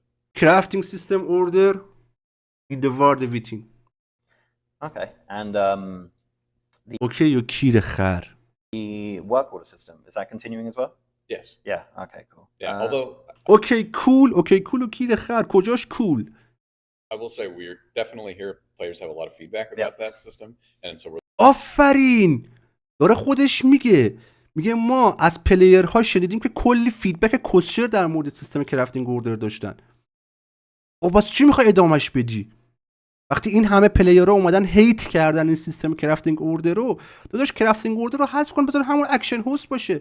هم کرافتره بیشتر حال میکنه، هم کسی که میخواد بیاد بخره. الان به خدا کلی پلیر جدید، سلام خیلی خوش اومدی امیر پناهی، کلی پلیر جدید میاد تو بازی، یه آیتم رو میخواد بسازه، بعد میگه حاجی تو اکشن هوست نیست، نه کجا باید بیارم، بهش میگیم بعد بری تو کرافتینگ اوردر بسازی. طرف کسگیجه مزمن میگیره کرافتینگ اوردر برم توش بسازم چیه؟ از اون ور اونی که میخواد یه آیتمی رو تو سیستم کرافتینگ اوردر بفروشه پاره میشه. خب هم کسی که داره میخره هم کسی که داره میفروشه از این سیستم تخمی ناراضیه. واسه چی میخواید این سیستم رو نگه دارید؟ خودش هم داره میگه کلی فیدبک کسچر در مورد این سیستم گرفتیم. We're looking at ways we can make it better. Excellent. We looking at ways we can make it better. میگه ما داریم فکر میکنیم که چجوری بهترش کنیم. داداش این سیستم هیچ جوره بهتر نخواهد شد. این سیستم کلا باید حذف شه. وای بچه اصلا خورد شد سر این کس. اکسپنشن دواردویتین چه کس شریه بابا. جمع کنیم بریم بابا، بریم کلاسیک بازی کنیم، بریم نیوورد بازی کنیم، بریم آلبیون بازی کنیم. کسخولیم واسه این اکسپنشن پول بدیم. کسخولیم واسه این اکسپنشن واقعا پول بدیم. همون سیستم تخمی دراگون فلایت رو میخوام برن تو دواردویتین. Last one, which is a professional one, because I kind of mentioned it, and if I don't mention it, they'll be like, you kind of mentioned it. But... از وقتی اکشن هوست یکی شد ریده شد تو قبول دارم آقا، اکشن هوست یکی شده ریده تو گیم. خب سیستم کرافتینگ اوردر هم یک کسچریه مثل همون اکشن هوست یکی شده. هم کسی که داره آیتم کرافتینگ میفروشه تو سیستم کرافتینگ اوردر ناراضیه، همون کسی که بعد بره از تو سیستم کرافتینگ اوردر یه آیتمی رو بخره ناراضیه. جفت طرف ناراضیان. واسه چی سیستم رو میخوای ادامه بدی؟ باز حداقل اونی که داره آیتم رو از تو اکشن هوست میخره راضیه. حداقل از دو طرف یه نفر راضیه. تو سیستم کرافتینگ اوردر دو طرف ناراضیان، هم کسی که داره کرافت میکنه هم کسی که داره کرافت رو میخره. پس این دارید نگهش دارید. خودش هم داریم منفی از این سیستم گرفتیم، سعی میکنیم بهترش کنیم. بابا بهتر نمیشه، حذفش کنید تو رو خدا. واقعا از اکسپنشن جدید مشخص نیست که میاد. یه سال دیگه میاد MDI. یک سال دیگه داداشم. I don't know. Could we see a return to archaeology at any point? I mean, we're going underground. There's dwarves. It's brands there. You know, anytime brands around. Yeah, I think that. میگه آرچولوژی. چیمون داره زنگ میخوره. بچه‌ها ببخشید من شرمنده همتونم. الو. چطوری امیر؟ خوبی؟ وسط استریم هم داداش. آره بیا تو چت استریم بیا. آقا میگه آرچولوژی چیست؟ شغل آرچولوژی حالا نمیدونم درست هم تلفظ میکنم یا نه، شاید آرکولوژی تلفظ درستش دقیق نمیدونم، من زبانم ضعیفه. شغل آرچولوژی کلا در مورد رفتن تو دل کوه و مثلا مثل باستان شناسیه چیز توی مایا. میگه حالا که ما داریم میریم تو دل کوه تو مپ جدید، آیا شغل آرچولوژی چیز جدیدی بهش اضافه میشه؟ ببینیم چی میگه. Archaeology is one of those professions that we think needs some love, definitely. So I would say stay tuned. We actually have some stuff in the works to. اوکی میگه 100% چون مپ جدید تو دل کوه ما کلی آپشنال جدید واسه آرچولوژی داریم. پس اصلا نمیشه به حرف اینو حساب کرد. و قبل دراگون فلایت هم کلی کسچر میگفتن که بعدش، ولی جوری که داره میگه مثل که شغل آرچولوژی تو اکسپنشن بعدی خیلی بهش بها داده شده. We're not ready to talk about it. Excellent. Other than say that. Thank you very much for watching, and I'll see you next time. Yeah, thank you. This has been a pleasure. حالم بد شد حاجی، حالم بد شد. آخرین نکته‌ای که در مورد پرفشنال صحبت کردن حال منو بد کرد بچه‌ها. رید تو اصلا چی؟ خب واسه چی؟ واسه سیستم کرافتینگ اوردر رو میخواید بیارید؟ او گاد. او گاد. بچه‌ها این اینترویو پادکست ریتیل بود. پادکست کلاسیک مونده. بریم واسه پادکست کلاسیک. اوه گاد. آجی پادکست کلاسیک 1 ساعته. میتونیم خلاصه‌شو تو ووفت بخونیم یا میتونیم کلشو ببینیم. خلاصه‌شو تو ووفت بخونیم 100% خیلی از بخشاشو از دست میدیم چون خلاصه است. کلشو ببینیم قشنگ متوجه میشیم چه اتفاقی قراره بیفته دیگه. کلشو ببینیم یا فقط خلاصه‌شو بخونیم. Any idea?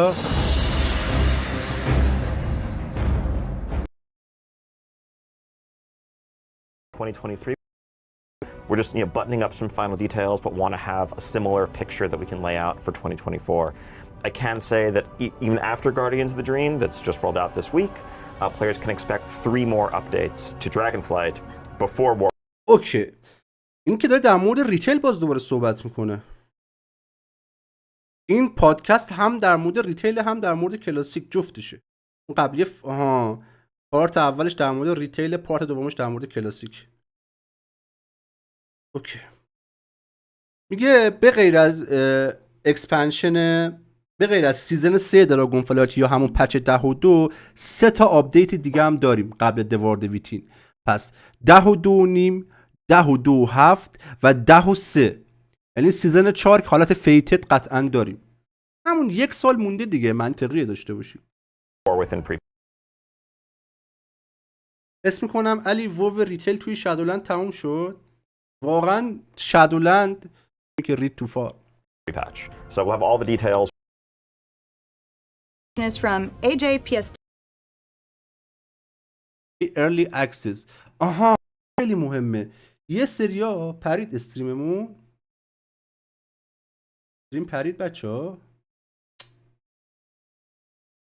یه لحظه پرید دوباره اومد. اونایی که نسخه اپیکو میخرن 3 روز دسترسی بیشتر دارن به اکسپنشن. اینو بچه‌ها بذارید یه نگاه بکنیم. از تو سایت وو آنلاین بیارم چون نمیخوام این وی پی ان هم رو سایت بتل نت بیفته. این خیلی عجیبه واسه من. خب اصلا این به نظر من به شدت توی 20 سال اخیر سابقه نداشته بچه‌ها. توی فاکینگ 20 سال اخیر سابقه نداشته. خب بیاید اینجا با هم دیگه نگاه کنیم. آقا خب بیس دوار ویتین. خب بچه با هم داشته باشید اینجا رو. نسخه بیس. نسخه جدید بازی جنگ داخلی، بوست لول 70، 500 تا تریدینگ تندر. توجه کردید یا نه بچه به این چیزی که متوجه شدید پوینت من چیه؟ متوجه شدید پوینت حرفای من چیه؟ نسخه بیس دوار ویتین، بوست لول 70. کسی فهمید منظور من چیه یا نه؟ تا الان تا به امروز هیچ نسخه بیسی بوست لول اپ توش نبود. دوارد ویتین نسخه بیسش بوست لول اپ داره. نسخه هیرویکش پس چی داره؟ دلیل این که بیشتر ملت میرفتن نسخه هیرویک میخریدن چی بود؟ چرا همه میریختن نسخه هیرویک میخریدن؟ دلیلش واضحه. چون همه میخواستن یه بوست لول 70 بگیرن، یه بوست لول اپ بگیرن، حالا بستگی به اون اکسپنشنی که داشت. الان نسخه هیرویکش چی داره؟ موارد نسخه بیس و یه مونت آلگاریان استورم رایدر رو تو نسخه بیس بهت نمیده، حتما باید نسخه هیرویک بخری بهت بده. اون مونت آلگاریان استورم رایدر چقدر مهمه مگه واسه پلیرها؟ واقعا چقدر واسه پلیرها مهمه؟ هیچی. واسه هیچ پلیری مهم نیست اون مانت تخمی آلگاریان استورم رایدر. پس نسخه هیرویکشو هیچ کی نمیخره. نسخه هیرویکشو هیچ کی نمیخره، کسخلن. ولی زرنگی بیلیزارد اینجا بود. نسخه اپیکش چیه؟ دسترسی به بتا، به نسخه بتا دسترسی پیدا میکنید اگه نسخه اپیک بخرید. 3 روز دسترسی زودتر به بازی. یعنی بازی امروز منتشر شده، من میرم تو بازی، تو که نسخه بیس رو خریدی 3 روز دیگه میای تو بازی. خیلیه 3 روز زودتر وارد بازی شدن، خیلیه. هیرو تو میری مکس میکنی، میری شروع میکنی فارم کردن، هنوز نمیده تو بازی. اوکی، گیم تایم 30 روزه و بوست لول اپ و فلان همون قبلی ها رو داره. یه گیم تایم 30 روزه رو داره، 3 روز دسترسی زودتر داره، نسخه بتا هم داره. پس بیلیزارد در واقع توی این نسخه های جدید که داره واسه دوارد ویتین، نسخه هیرویک کلا ریده توش. یعنی یه جوری نسخه هیرویک طراحی کرده که هیچ کی هیرویک نخره. هر کی میخواد بخره یا بیس بخره یا اپیک. هر کی میخواد بخره یا بیس بخره یا اپیک. و فروش اپیکش قبل عرضه شدن خود دراگون فلایت خیلی بیشتره. چرا؟ چون اپیکش 30 روز هم به نسخه بتا دسترسی داری، هم 3 روز زودتر دسترسی داری به بازی. پس یه کاری کرده که اپیک بفروشه. That's it guys. نسخه هیرویک به هیچ وجه فروش نمیره. هر کی نسخه هیرویک رو بخره اطلاعاتش پایینه. ناشیه. هر کی اطلاعات داشته باشه کسخل نسخه هیرویک بخره، یا باید اپیک بخره یا بیس. هیرویکش هیچ چیز خاصی نداره که بخوای باش پول بدی. اینا خواستم بهتون نشون بدم بچه‌ها. میگه چه چیزی در مورد این فکر میکنید کسایی که 3 روز دسترسی زودتر دارن به بازی، کسایی که اپیک رو میخرن؟ اوکی. On the WoW subreddit, they ask, what do you guys think about the 3-day early access? Yeah, so obviously we've seen a lot of discussion about the early access aspect of the Epic Edition in the last few days. So really where this came from, where this started, was us looking across the board to add value to the expansion bundles at all levels.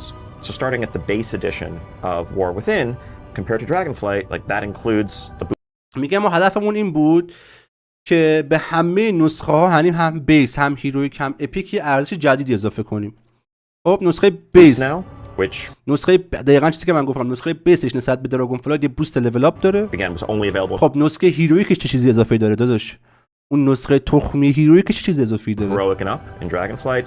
It includes Dragonflight itself if you didn't, own that already. اوکی نسخه هیرویک رو اگه بخری خود دراگون فلایت هم بهت میده. خب نسخه هیرویکش کسشرترینه بچه‌ها. So when we increase the value of the base level, we need to also make sure that the increased tiers have their own compelling offerings. And as we considered options, cosmetics, features, access, things like that, one of the things, of course, we paid attention to across the industry is the option of early access as well as beta access. میگه همونجوری که نسخه بیس و نسخه هیرویک رو ما بهش آپشن جدید اضافه کردیم، به نظر ما نسخه اپیک هم آپشن ارلی اکسس بهش اضافه کنیم. We understand as من که مجبورم نسخه اپیک رو بخرم که نسخه بتا رو بازی کنم، ولی شما همون نسخه بیس رو بخرید بچه، کسخل نشید اپیک بخرید. 3 روز بابا اونقدی هم فرق نمیکنه. شاید هم فرق بکنه، نمیدونم واقعا. A live game, as an MMO, as a competitive and cooperative game, there are some unique dimensions to any kind of early access offering here. And there's a little bit of fine print that people have seen on the website, but I want to just elaborate on what that means a bit more. We're really trying to do everything we can to ensure that this is really just a head start on leveling up. You can jump in and work on getting to 80, exploring the world, seeing the story, but Mythic Zero dungeons, weekly quests, things like weekly specialization cooldowns, the high-end treasure tables, if there are rares that drop limited epics, all those things that will feel like any kind of long-term competitive advantage are not going to be available during these first few days. For folks who are used to jumping in. میگه خب اون 3 روز اول یا حتی اون 1 هفته اول هیچ کدوم از کانتنت های اصلی بازی باز نیست. خب اون کسایی که 3 روز زودتر میان تو بازی شاید بتونن 4 تا کوست بیشتر بزنن. واسه همین خیلی روی مثلا اند گیم بازی تاثیر نمیذاره. اوکی، ولی هر کسی که هاردکور پلیر باشه سعی میکنه اپیکشو بخره که 3 روز زودتر بیاد تو بازی. In and just like going hard at an expansion launch, you may be familiar with the fact that those things have already. چقدر فرق داره قیمتش؟ خیلی الان میبینیم با هم. نسخه بیس بچه‌ها، نسخه بیس 2,800,000 که به نظرم اکثرا همین بیس رو بخرید. خب یه بوست لول 70 هم روشه، برید حال کنید.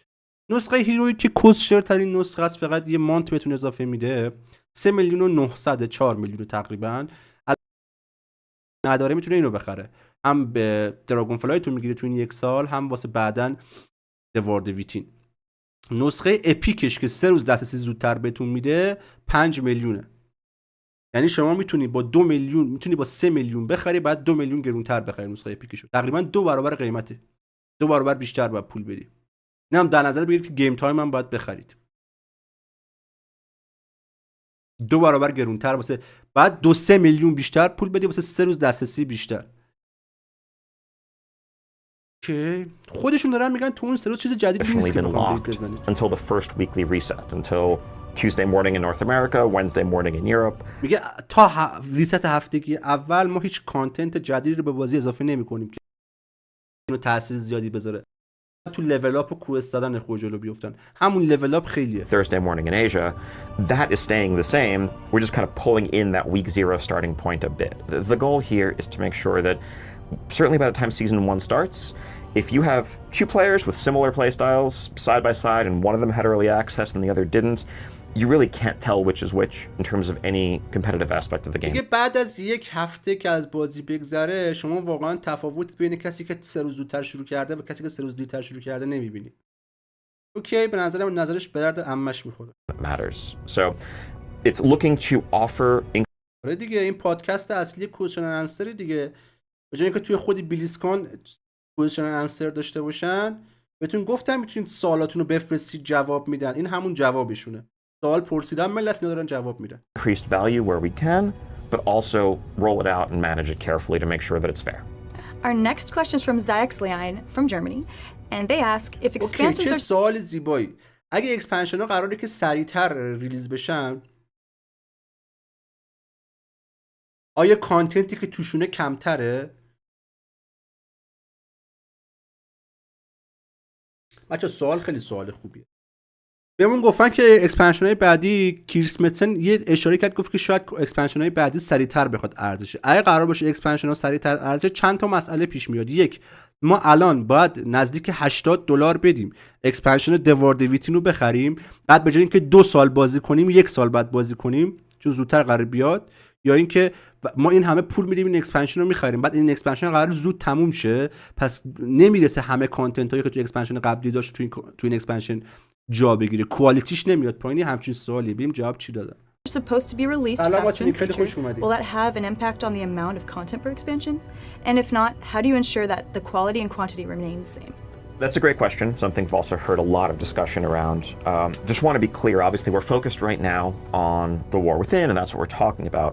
But as you know, Chris Metzen laid out, we have Midnight and The Last Titan on the horizon. Those are WoW expansions. And we're not trying to, do some game shrinkflation here.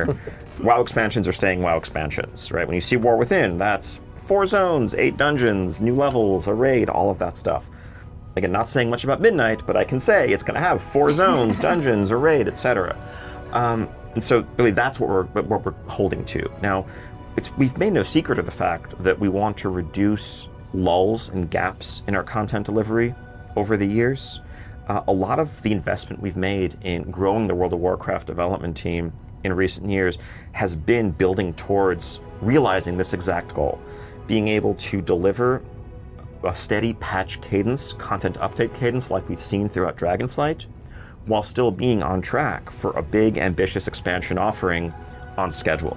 And when you opt into War Within, you're not just signing up for what's there at launch, you're signing up for a frequent Dragonflight-style update schedule.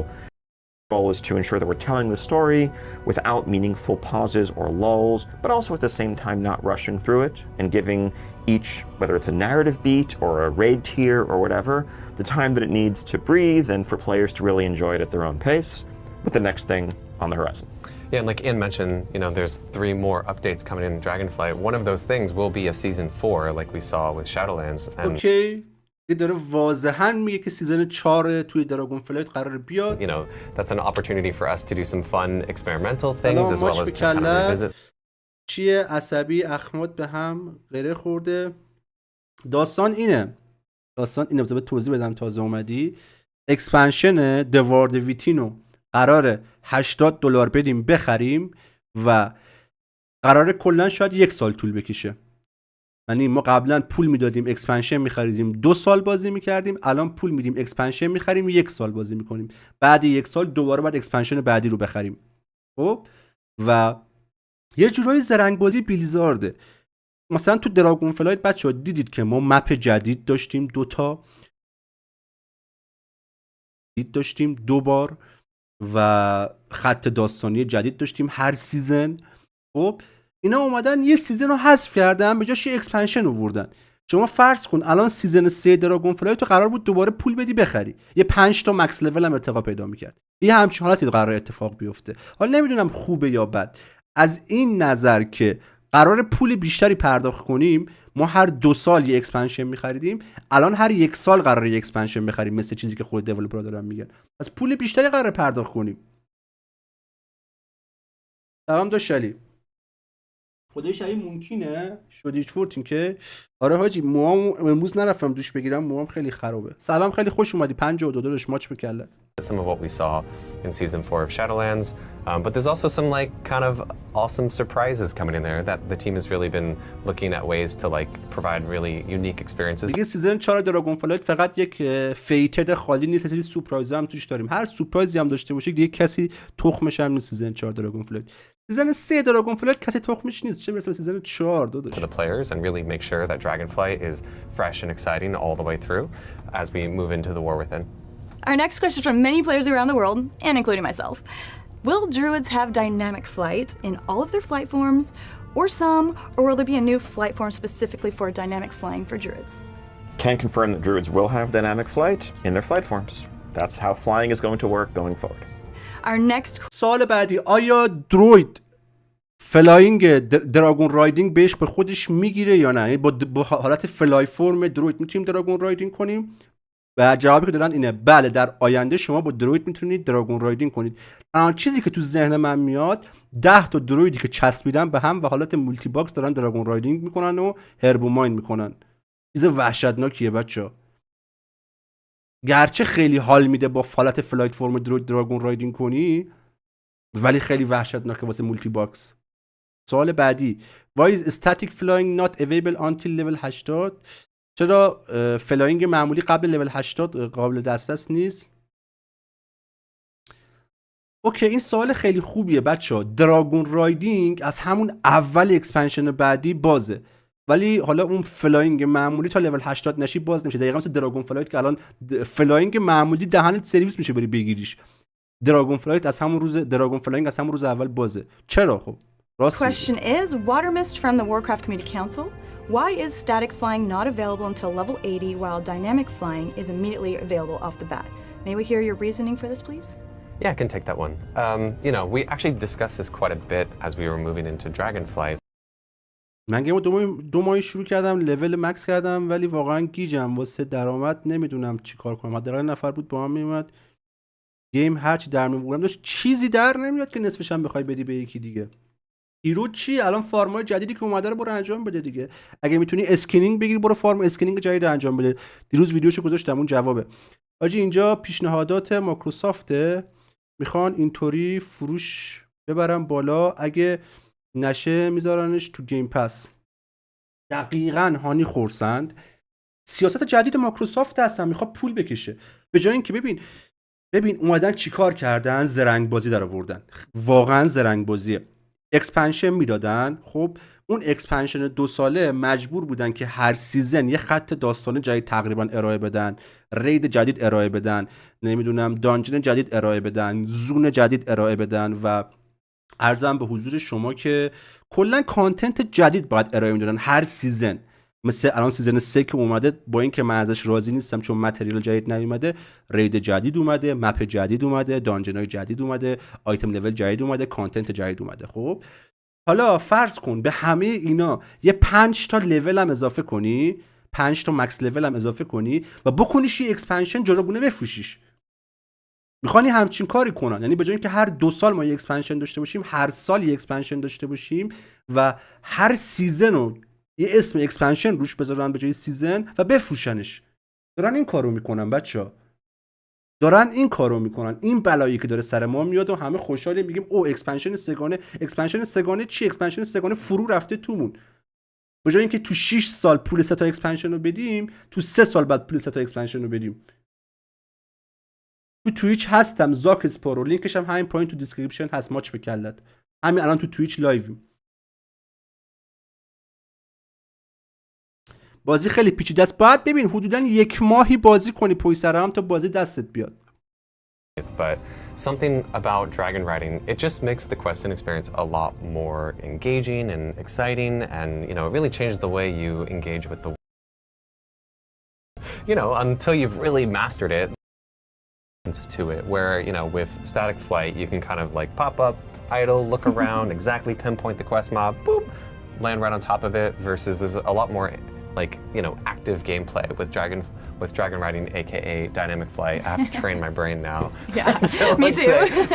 Dynamic flight. So yeah, we just feel like, you know, that's a much more interesting way to engage with the world, especially during level up as you're still exploring. داره کسشر میگه بچه‌ها. واقعا چرا از همون روز اول دراگون رایدینگ باید باز باشه؟ واقعا این نکته منفی به نظر من از چند جهت. جهت شماره 1، قبلا که فلاینگ از همون روز اول باز نبود، حداقل سیزن اول فلاینگ باز نبود، اکسپنشن های قبلی، آجی ملت مجبور بودن با پای پیاده کل مپو بچرخن، فضای مپو ببینن چیه. وقتی فلاینگ شما داری نصف مپو با فلایت میری اصلا نگاه نمیکنی چیه. نکته شماره 2، واسه بچه‌ای که فارم هرب و ماین میکنن، قیمت هرب و ماین تا زمانی که فلاینگ نیومده بود خیلی زیاد بود، چون باید پیاده میرفتی هرب و ماین میکردی. الان از همون روز اول فلاینگ بازه، قیمت هرب و ماین مثل پشکل میریزه، مپ هم کسی درست حسابی نمیبینه، همه فلای میکنن میرن. من دوست ندارم که روز اول فلاینگ بازه، واقعا بدم میاد. And then we will have static flight unlock not too long after reaching max level. There's probably some really basic things that you might be used to, like explore the world, do some questing. We won't have renown on it. We learned that lesson. And then you'll be able to unlock it very early on in the War Within as well. Our next question is from Dirty Paws from the Warcraft Community Council. Regarding professions, is the new system we got in Dragonflight staying? Are there any changes coming to what we saw in Dragonflight? Yeah, totally. So in the War Within, we will have new kind of specialization points where you can kind of customize your different professions. سیستم پرفشن داره سوال میپرسه که توی پادکست قبلی دیدیم سیستم پرفشن تخمی که دراگون فلایت هست قراره انتقال داده شه به وارد ویتن. As you are continuing to skill up in the War Within. Something else we're looking at is inspiration, the stat. We added a bunch of cool new stats for crafting in Dragonflight. And inspiration is one that we've heard a lot of feedback on and kind of keeping an eye on, since ultimately sometimes you have to kind of crit your crafting. میخوایم استات اینسپیریشن رو توی پرفشنالیست تغییر بدیم. To make it the most valuable one possible, and if you have to crit, then the crit isn't a crit anymore, it's success. So we're looking at that one. And then lastly, we've seen a lot of great feedback around crafting orders and how people are enjoying that, but if you're کس شعر چرا داری میگی؟ چرا داری دروغ میگی؟ چرا بخوره تو سرت؟ داره میگه مردم از سیستم کرافتینگ اوردر خیلی لذت بردن. کی لذت برده؟ من 4 نفر که دارن سیستم کرافتینگ اوردر بیارم الان اینجا فوش میدم فقط بهت. وای حاجی سیستم کرافتینگ اوردر خیلی بده. you're not someone who's like at the bleeding edge of the crafting system, it can be hard to find crafting orders that can fill. So we're looking at ways to kind of increase availability of crafting orders. And one of the ideas that we're currently experimenting with, and not sure that this is something that we'll be able to do at the launch of War Within, but we think it's a really fun idea to explore, is the idea of like NPC crafting orders, where maybe when you go to the crafting order NPC's crafting order? What the fuck? UI, there'll be like someone, تیمی که داره بکنمش لول پایین ساختن فارما بهتره. چه فارمی انجام میدی که میگه آیتم لول پایین هم دراپ میکنه؟ لول چنده؟ چی فارم میکنی؟ کدوم فارم؟ Baldrack and Accord wants you to make some stuff for them because they're short on swords or something. They broke them all. Something like that could be really fun, so that it increases the audience that can engage with the crafting orders. So those are kind of the areas that we're looking at for War Within. Our next How will the warband transmog unlocking work with class locked items such tire set? question is from Verald from Sargeras. How will the warband's transmog unlocking work with class locked items such as tier set tokens? Yeah, we're still kind of working through the details there, but in terms of the tier set tokens, we imagine that would kind of remain to be soulbound. Certainly that's an area where we're looking to get feedback on. Like I know there are people who have multiple of one character. So that's definitely, one class. ترانسموگ هایی که با توکن میتونید بگیرید کماکان سولباند میمونه، با واربند نمیتونید انتقالش So that's definitely something that we'll be listening to feedback on, but right now the plans are those will stay soulbound, but that doesn't mean if based on feedback we couldn't find some alternative solutions there. Yeah, I think it's going to vary across legacy content. Set pieces were obtained in some different ways. Right. I think if specifically as person looter or otherwise something is obtained directly as the warrior set, then you'll have to earn that on a warrior. There won't be a way to, when playing your rogue, collect a warrior appearance. همین داستانی که ترانسموگا رو باید با همون کلاس میرفتید میگرفتید. The goal is just for armor type اگه not to می‌خواستید matter. Once you ترانسموگ have the item in your پالادین جمع possession, کنید حتما با if you don't have the پالادین باید appearance, the میرفتید. appearance will be added to your الان با weapon. کلاس‌های دیگه میتونید مثلا سه آلفاتون ترانسموگ جمع کنید. با سیستم جدید واربند الان نه، وقتی اکسپنشن بعدی بیاد. I trust them, I believe. Our next question is from Maury from Discord. Can we opt out of warbands? Not currently. That is not the plan. You will have your warband on across all your characters. We have discussed certain elements of warbands that maybe you wouldn't want to have available on like a brand new character, right? Like one of those examples is exploration. We know often exploration is actually really helpful when you're leveling a new character to know, wait, where haven't I been, right? So that's one of those kind of unique areas where we looked at and said, like, actually, this is a space where maybe we don't want to do that just from a pure gameplay perspective. It would actually be less convenient to have that. So definitely look at areas like that we can look to make adjustments to. Yeah, I'd definitely be curious to kind of hear. کسی میدونه بعد رید با چه منابعی کرافت میکنن؟ یه ویدیو در موردش گذاشتم مصطفی داداشم. برو ویدیوهای کانال رو ببین. کسی هست با هم پلی بدیم یکم کمک کنه خودی دستم بیاد حال میدم بهش. چه نگفتی آخه چه فارمی میکنی؟ هربوماین تو کدوم مپ هربوماین میکنی داداش؟ اول بعد هربوماینت فول شه تالنتاش 2-3 ماه طول میکشه. اون 2-3 ماه اول که هربوماینت فول نشده تو اصلا فارمت درست حسابی نیست. بعد دراگون رایدینگ و روتیشن و اینا دستت بیاد. یه ویدیو دارم در مورد هربوماین، ویدیویی که دیشب در مورد هربوماین گذاشتم و ببین. آخرش یه ویدیوی دیگه معرفی میکنم. اون ویدیویی که آخرش معرفی میکنم هم حتما ببین، بعد تازه میتونی یه گلدی در بیاری. A bit more about what's behind this question. Like, if there's someone who's looking to opt out of warbands, what aspect of it would you not want defaulted to being inherently account-wide? Because most of this stuff, based on the feedback we've heard from players, certainly over the years, feels like universally desirable convenience. But if we're overlooking something, we definitely like to hear that feedback. I'll be sure to. لباسش چجوریه مگه؟ میلاد. Our next question is from Ravage from the Warkرفت Community Council. How will account void everything work for people who have multiple account on the client? Will each account be spread by their license or will all license account be اوکی، سوال خیلی خوبی پرسید. میگه یه سریا هستن روی اکانت بتل نت 10 تا مثلا ورد آف وارکرفت دارن. خب دیدید که اگه تجربهش داشته باشید میدونید که شیر میشه اچیومنت ها بین اون اکانت های ورد آف وارکرفتی که همشون روی بتل نتن شیر میشه. میگه آیا سیستم واربندم بین همه اکانت های ورد آف وارکرفتی که روی بتل نت هستن شیر میشه یا فقط بین همه کاراکترهای آلت یه اکانت شیر میشه؟ این خیلی سوال مهمیه. How will account-wide everything work for people who have multiple accounts on one client? Will each account be separated by their licenses, or will all licenses accounts be included in the warband account-wide everything? Your warband, members of your warband will span your BattleNet account. So if you have multiple WoW licenses, all of those will share warband benefits. اوکی، هر اکانت ورد آف وارکرفتی که روی یه دونه بتل نت باشه همشون واربنداشون شیر میشه. بچه‌ها چقدر جالب. و این او شت، این به کسایی کمک میکنه که 10 اکانت فارم میکنن. این به کسایی کمک میکنه که مولتی باکس میزنن. این خوب نیست. نه شاید هم خوبه، نمیدونم چی بگم واقعا در موردش. آقا من برم، شب خوش. شاید بخیر مهدی، خوش اومدی داداش. Now, there are some restrictions and limitations when it comes to that particular case. I think, for starters, when you're looking at the login screen of character select, you will only see the members of your warband on that WoW account. You can't log into a different WoW account. That's crossing some walls. They're pretty hard barriers within our system. البته یه سری محدودیت‌ها توش هست، ولی خب Also, if you're actively multi-boxing, there may be some restrictions on. اوکی، دقیقاً داره در مورد مولتی باکس صحبت میکنه. پشمام. اگه شما مولتی باکس کرده باشید there may be some restriction on interacting with certain aspects of shared warband systems, like the warband bank, for example. If one character on account A is actively using the warband bank, account B may find that is currently locked. Again, that's simply just for transactional security and other. اوکی، میگه یه سری مکانیزم‌های ضد مولتی باکس گذاشتیم روش.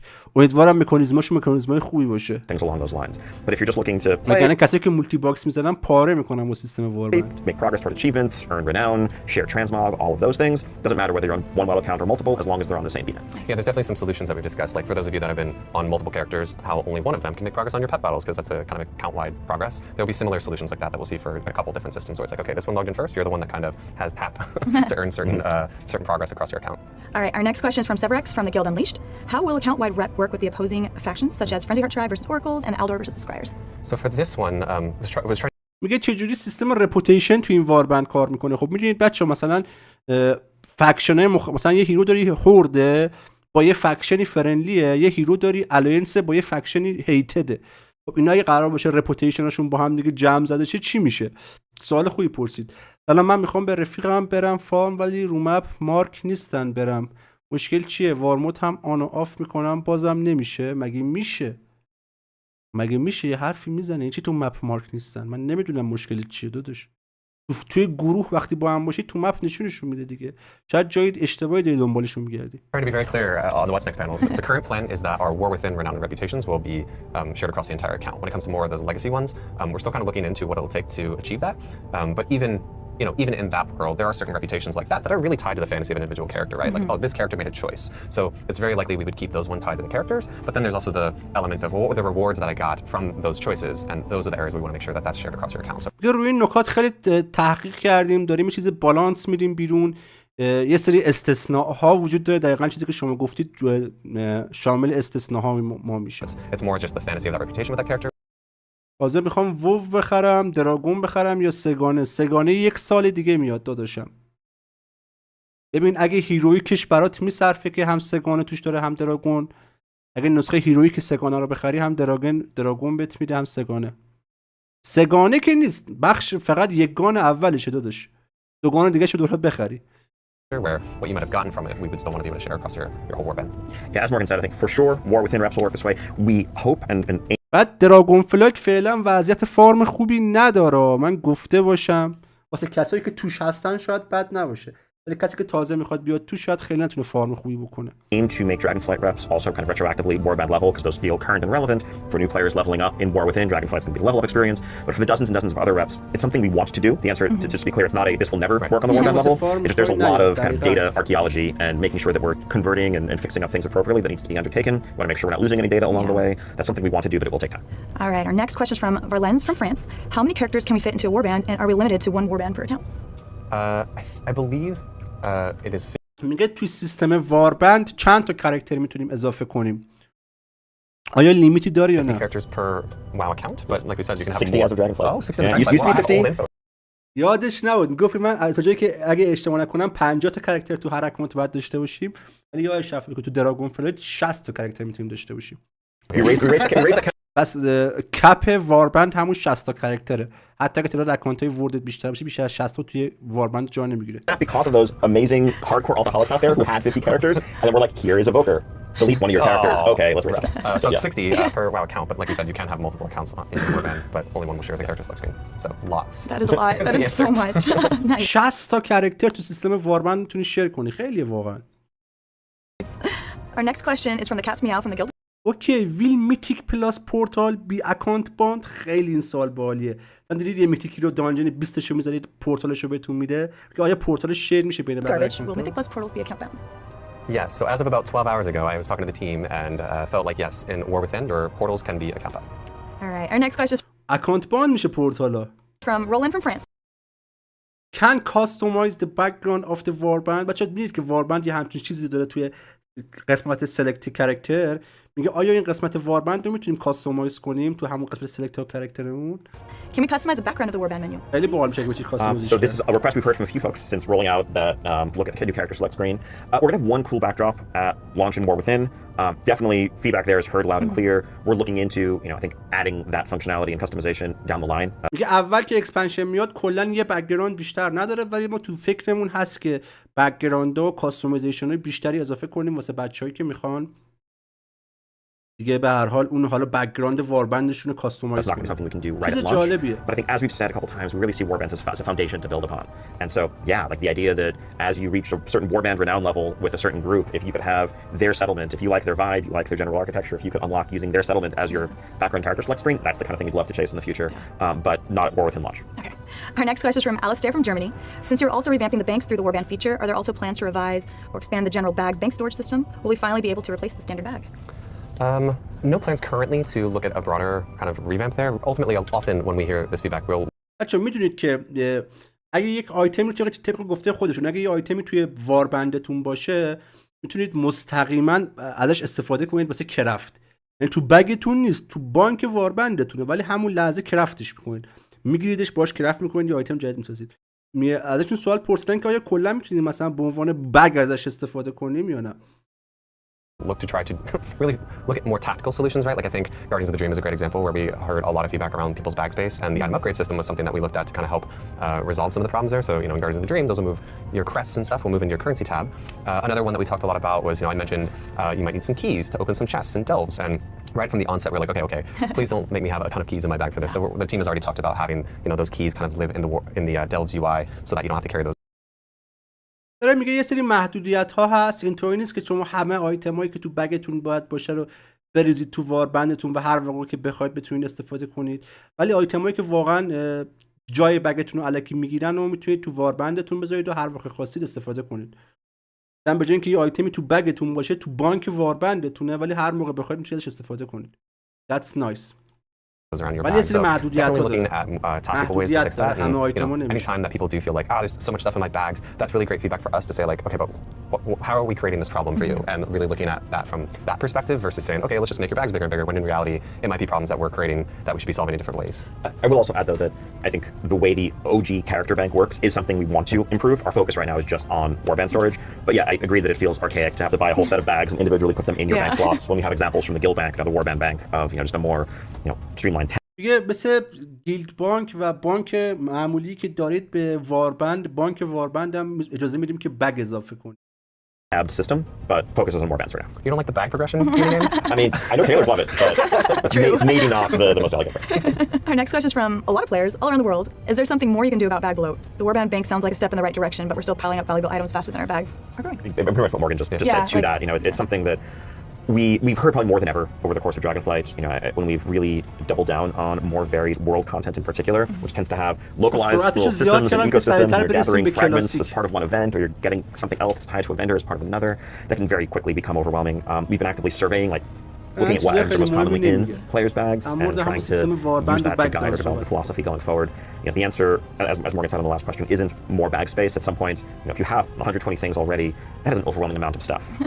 We should be trying to limit what we're asking you to hold rather than just giving you more and more space until you can't even find anything in your inventory. اگه عاشق گیم نیستی نه. We're actually having, this is so exciting for me, but I'm sure most people are like, what are you talking about? Is there will be subheaders within the currency tab, so we can start to do things like say, hey, here are my war within currencies, and then say here's season 1 war within currencies, and that way you can just say all right, collapse that. I don't want to see all the currency bloat as we've seen in the past, because a lot of the time the team does discuss hey, should this be a all right, it should those kind of Stud Muffin from the Guild Guardians of Will we Fate. see the trading post in the next expansion? 100% جواب مثبت دیگه. تریدینگ پست چیز خیلی خفن اگه ورش دادن Trading ریدن. post in the next expansion as well. Yep. I mean, yeah, it's been a fun addition to the WoW ecosystem, right? It's a chance to get a cool range of WoW cosmetics into the out to the player base of all playstyles. We're already planning out a full تریدینگ fun پست slate of عالیه. تریدینگ پست رو من خیلی دوست دارم. themed drops over the course of 2024. And yeah, trading post is here to stay. I'm sure Stud Muffin will be happy to hear that. Did the sword go live during BlizzCon? Exactly. Yes. Nice. Yeah. Nice. We. I mean, everyone. I'm sure everyone tuning in to this Wildcast Q&A is ultra informed and already knows this. But one of the fun things we did with the trading post was the surprise drop for completing the monthly objective in November of a couple of sort of Sargeras transmogs. That would have been spoilery if they'd been there on November 1st, but a few days later, makes sense. Did you just recognize the sword? What sword? Our next question is from Arbiter from Discord. What about server merging right now? Most restriction are lifted. Cross server group and guild item and gold transfer and a region wide action host. What can we expect in the future? اوکی این سوال جالبیه. میگه همین الان ما بین رلم ها اکشن هوس یکی داریم، بین رلم ها میتونیم آیتم انتقال بدیم، گلد انتقال بدیم، گیلدای کراس فکشن داریم که هورد و الانس با هم میرن رید میتیک میزنن. دیگه چه چیزی رو ما میتونیم در آینده انتظار داشته باشیم در مورد همین کراس فکشن؟ What about server merging? Right now, most restrictions are lifted, cross server groups and guilds, item and gold transfers, and region-wide auction house. What can we expect in the future? So our approach so far has really been to tear down those barriers. Many aspects of the auction house still are realm-based. The commodities portion of it is region-wide, but there's still a lot of things that are rooted in server, not least of which is everyone's names and their guild names. But really, for now, our focus is on making it not matter what server you're on when it comes to basically any facet of your gameplay. If you reach a point down the line where we fully accomplished that goal, and it really raises the question of why do these exist at all, that's a bridge we would cross. But really, our focus is on the player experience first and foremost. Our next question is from Phenomenon from the Warcraft Community Council. Will there be another stat squish if so? من نفهمیدم اصلا چی گفت حاجی. I mean, I'm sure everyone tuning in to this Wildcast Q&A is ultra informed and already knows this, but one of the fun things we did with the trading transmog. Restrictions are lifted, cross. Our approach so far has really been to tear down those barriers. Many aspects of the auction house still are realm-based. The commodities portion of it is region-wide, but there's still a lot of matter what server you're on. This is the question of why do these exist. From the Warcraft Community Council. Will there be میگه خیلی بریرها هنوز هست. مثلا هفته‌های اول ماهای اول فقط از تو رلم خودت و فکشن خودت میتونی به رید میتیک بزنی. میگه ما خیلی سعی داریم که یواش یواش این بریرها رو ورداریم و کلا دیگه رلم و فکشن معنی نداشته باشه. بورد و الاینس نمیدونم با رلم‌های مختلف بتونن برن با هم همه کاری انجام بدن. این هم نکته مثبتیه به نظر من. Be another stat squish and در مورد سیاست‌های مایکروسافت گفتیم دیگه، چیزی بیشتری نمیگن که همین که سه تا اکسپنشن رو میخوان جای سه تا اکسپنشن رو جای یه اکسپنشن میخوان بهمون بفروشن دیگه. خودش سیاست جدیده دیگه. if so, what does that look like this time? If another stat squish is enacted, will the team be looking into the after effects that occur Will there be another stat squish if you so want that look like this time? If another stat squish is in in regards to the legacy content? So we're not Oh, currently legacy planning a stat switch content. for War Within. We're going to have some pretty large numbers, but they're comparable to numbers that we saw in Legion, let's say. We are almost certainly going to do a stat switch again at midnight when we get there. We've gotten better, basically, at doing this over the years. Nature of the سوال group بعدی. Will the nature of the group finder such as LFR, dungeon and time working ever be made cross faction? اوکی میگه آیا دانج فایندر و رید فایندر کراس فکشن میشه؟ مثلا بین هورد و الینس با هم دیگه دانجن فایندر یا رید such as for looking for فایندر؟ raids, dungeons, and time walking ever be made cross faction? So there's aspects there that we want to continue to expand. The pre-made group finder is inherently cross-faction for groups that you can form and walk into instances. It's an opt-in activity by design, and I think our plan is to keep it that way in the sense of avoiding situations where someone is randomly میگه ما خیلی هدفمون دقیقاً همینه که این سیستما رو گسترش بدیم. queuing up for something and then just finding themselves به زودی میبینیم دانج فایندر جوین میدید هورد و الینس با هم میرن دانجن. in a group with به members of the نظر من opposite عادیه این faction in قضیه. a way that can sort of violate some fundamental boundaries in the rest of the in-world Azeroth fiction. Our focus is on letting people play with their friends. سوال So, بعدی. group. Again. Our next question is from Rugby. Can we expect to see the continuation of expanded character customization on the War Within? Can we expect more than new hair color customization? خب این هم جوابش آره است دیگه. چه سوال چرت و پرتی میپرسن. میگه آیا کاستومایزیشن جدید واسه کاراکترمون داریم؟ Is he from Discord? 100% Can we expect to see داریم. the continuation of expanded character سوال چرت و پرت پرسیدم ملت. Okay, just Why do we travel back in time in midnight? چرا برمیگردیم چرا تو زمان برمیگردیم به عقب تو اکسپنشن میدنایت و لاست تایتان؟ And what does this mean? و چه معنی داره که ما تو زمان برمیگردیم؟ میگه آیا معنیش اینه که ما مپ‌های جدید داریم یا همون مپ‌های قدیمی قرار ریومپ شن؟ خب این سوال جالبی به نظرم. تو گیم اگه یارات تو پارتی خیلی دور باشن ازت تو مپ نشون نمیده. چرا؟ اگه مپی که توش هستن و باز کنی بهت نشون میده. مپ‌های ورد اف وارکرفت خیلی زیاده. تو کدوم مپن؟ اون مپی که توش هستن و باز کن. اون مپی که یارات توش هستن و باز کن. مثل یه سری نقطه بهت نشون میده. a misconception at the root of this question. This is definitely, we're not traveling in time at all. We have just healed the timeways as of Dawn of the Infinite recently. We don't need to venture there anytime soon, promise. When Chris Metzen said returning to the old world, he didn't mean old in the sense of temporal, but actually just returning to these familiar lands that we had visited at times in the past and seeing how they've changed and telling new stories in them. And I think one of the things that دقیقاً همینه. همون مپ‌های قدیمی رو قرار دوباره ببینیم ولی با یه ریومپ بزرگ. سوال جالبی بود.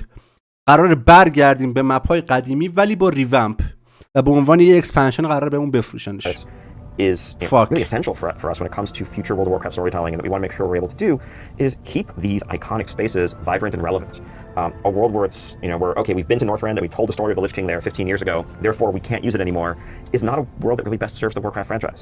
So in Midnight, yes, we're going to be returning to the lands of the Blood Elves, the lands around Silvermoon, the lands of Kel'Thuzad, and we will see how they have changed in the time since the Draenei arrived. اوکی بچه‌ها. همون مپ‌های قدیمی مثلا میریم نورسرند که لیچ کینگ هست ولی نورسرند دچار ریومپ بزرگ شده چون ما داریم برمیگردیم به زمان گذشته نورسرند رو میبینیم. میتونه جالب باشه. The Blood Elves entered into World of Warcraft in 2007, but also we're going to expand and reimagine them. Same with Northrend in Last Titan. So no time travel here, only moving forward. I love that. Yeah, and since I'm sure people will have a thought on a follow-up, we'll absolutely make sure that you can, dynamic fly and kind of traverse. From Zella سوال from بعدی. In the deep dive it was mentioned that some flying mount would be ineligible for dynamic flight. Guild almost same. In the deep dive it was mentioned that some flying mounts would be ineligible for dynamic flight due to سوال بعدی. a raid lockout. Are Delves gear reward going to be done in a raid lockout style, daily mythic plus style or something new? اوکی در مورد جایزهای دلوز این مثلا مهم بودیم چی Style, میگه؟ daily mythic plus style or something new. Yeah, so caveat here, this is all subject to change based on player feedback. We're excited to get this into players' hands with, alpha and beta as soon as possible. Currently, what we're thinking is that you'll be able to run delves kind of as much as you would like. We don't want to have lockouts or anything on those.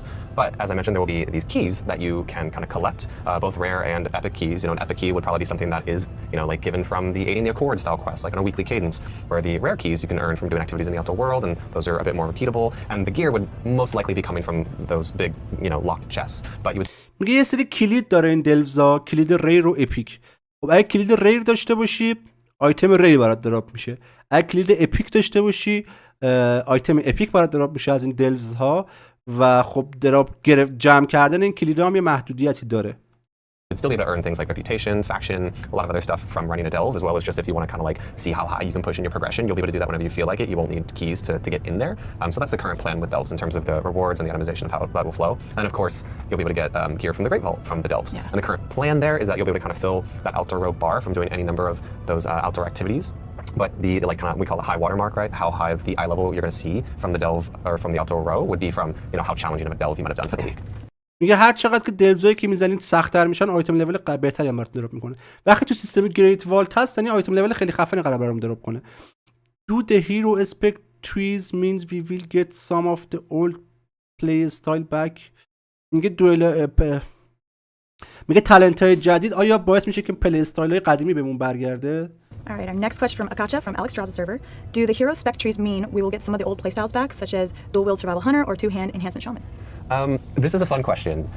As we were talking about hero talents early on, like one of the ideas I loved was, we were talking about priest and we were talking about Anduin, and we saw him in his kind of like سیستم تالنت ها چه میذارم جلو تو نهایت مشخص نمیشه. ویل آرچولوژی میک کامبک این د وارد ویتین، چون کلا بچه وارد ویتین تو دل زمینه خیلی انتظارا اینه که شغل آرچولوژی یک شغل چیزی بشه. اسمش چیه؟ یه انقلابی توش ایجاد شه. تو پادکست قبلی هم در موردش صحبت کردم. ببینیم چی میگن. Professional archaeology. So archaeology, as it's been known in the past, I think the triangulation minigame, I do not think is likely to return in that form. I think when we look at archaeology, we understand, we hear these questions, understand the desire for and the interest in both the fantasy of uncovering and unearthing aspects of Azeroth's history and the cultures that have lived here for centuries or thousands of years. Also, it's a chance to collect some cool cosmetics and more.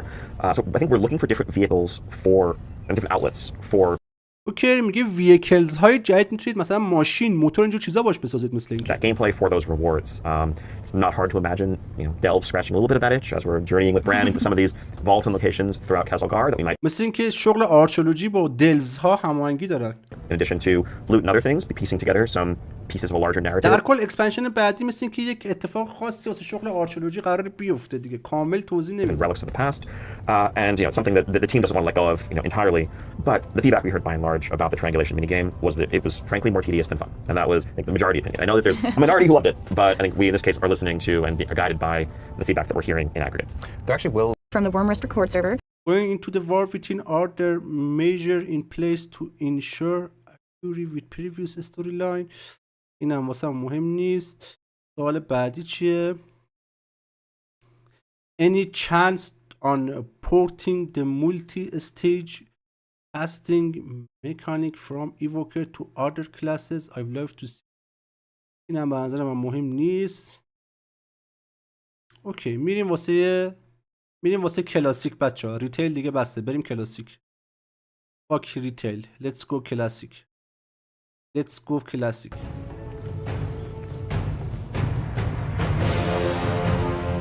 Let's jump into a Q&A with the class. سوالاشو دیدم. سوالای خیلی مهمی نبود. سوال مهم اگه بود گوش میکردم. سوالا چرت و پرت بود رد کردم بره.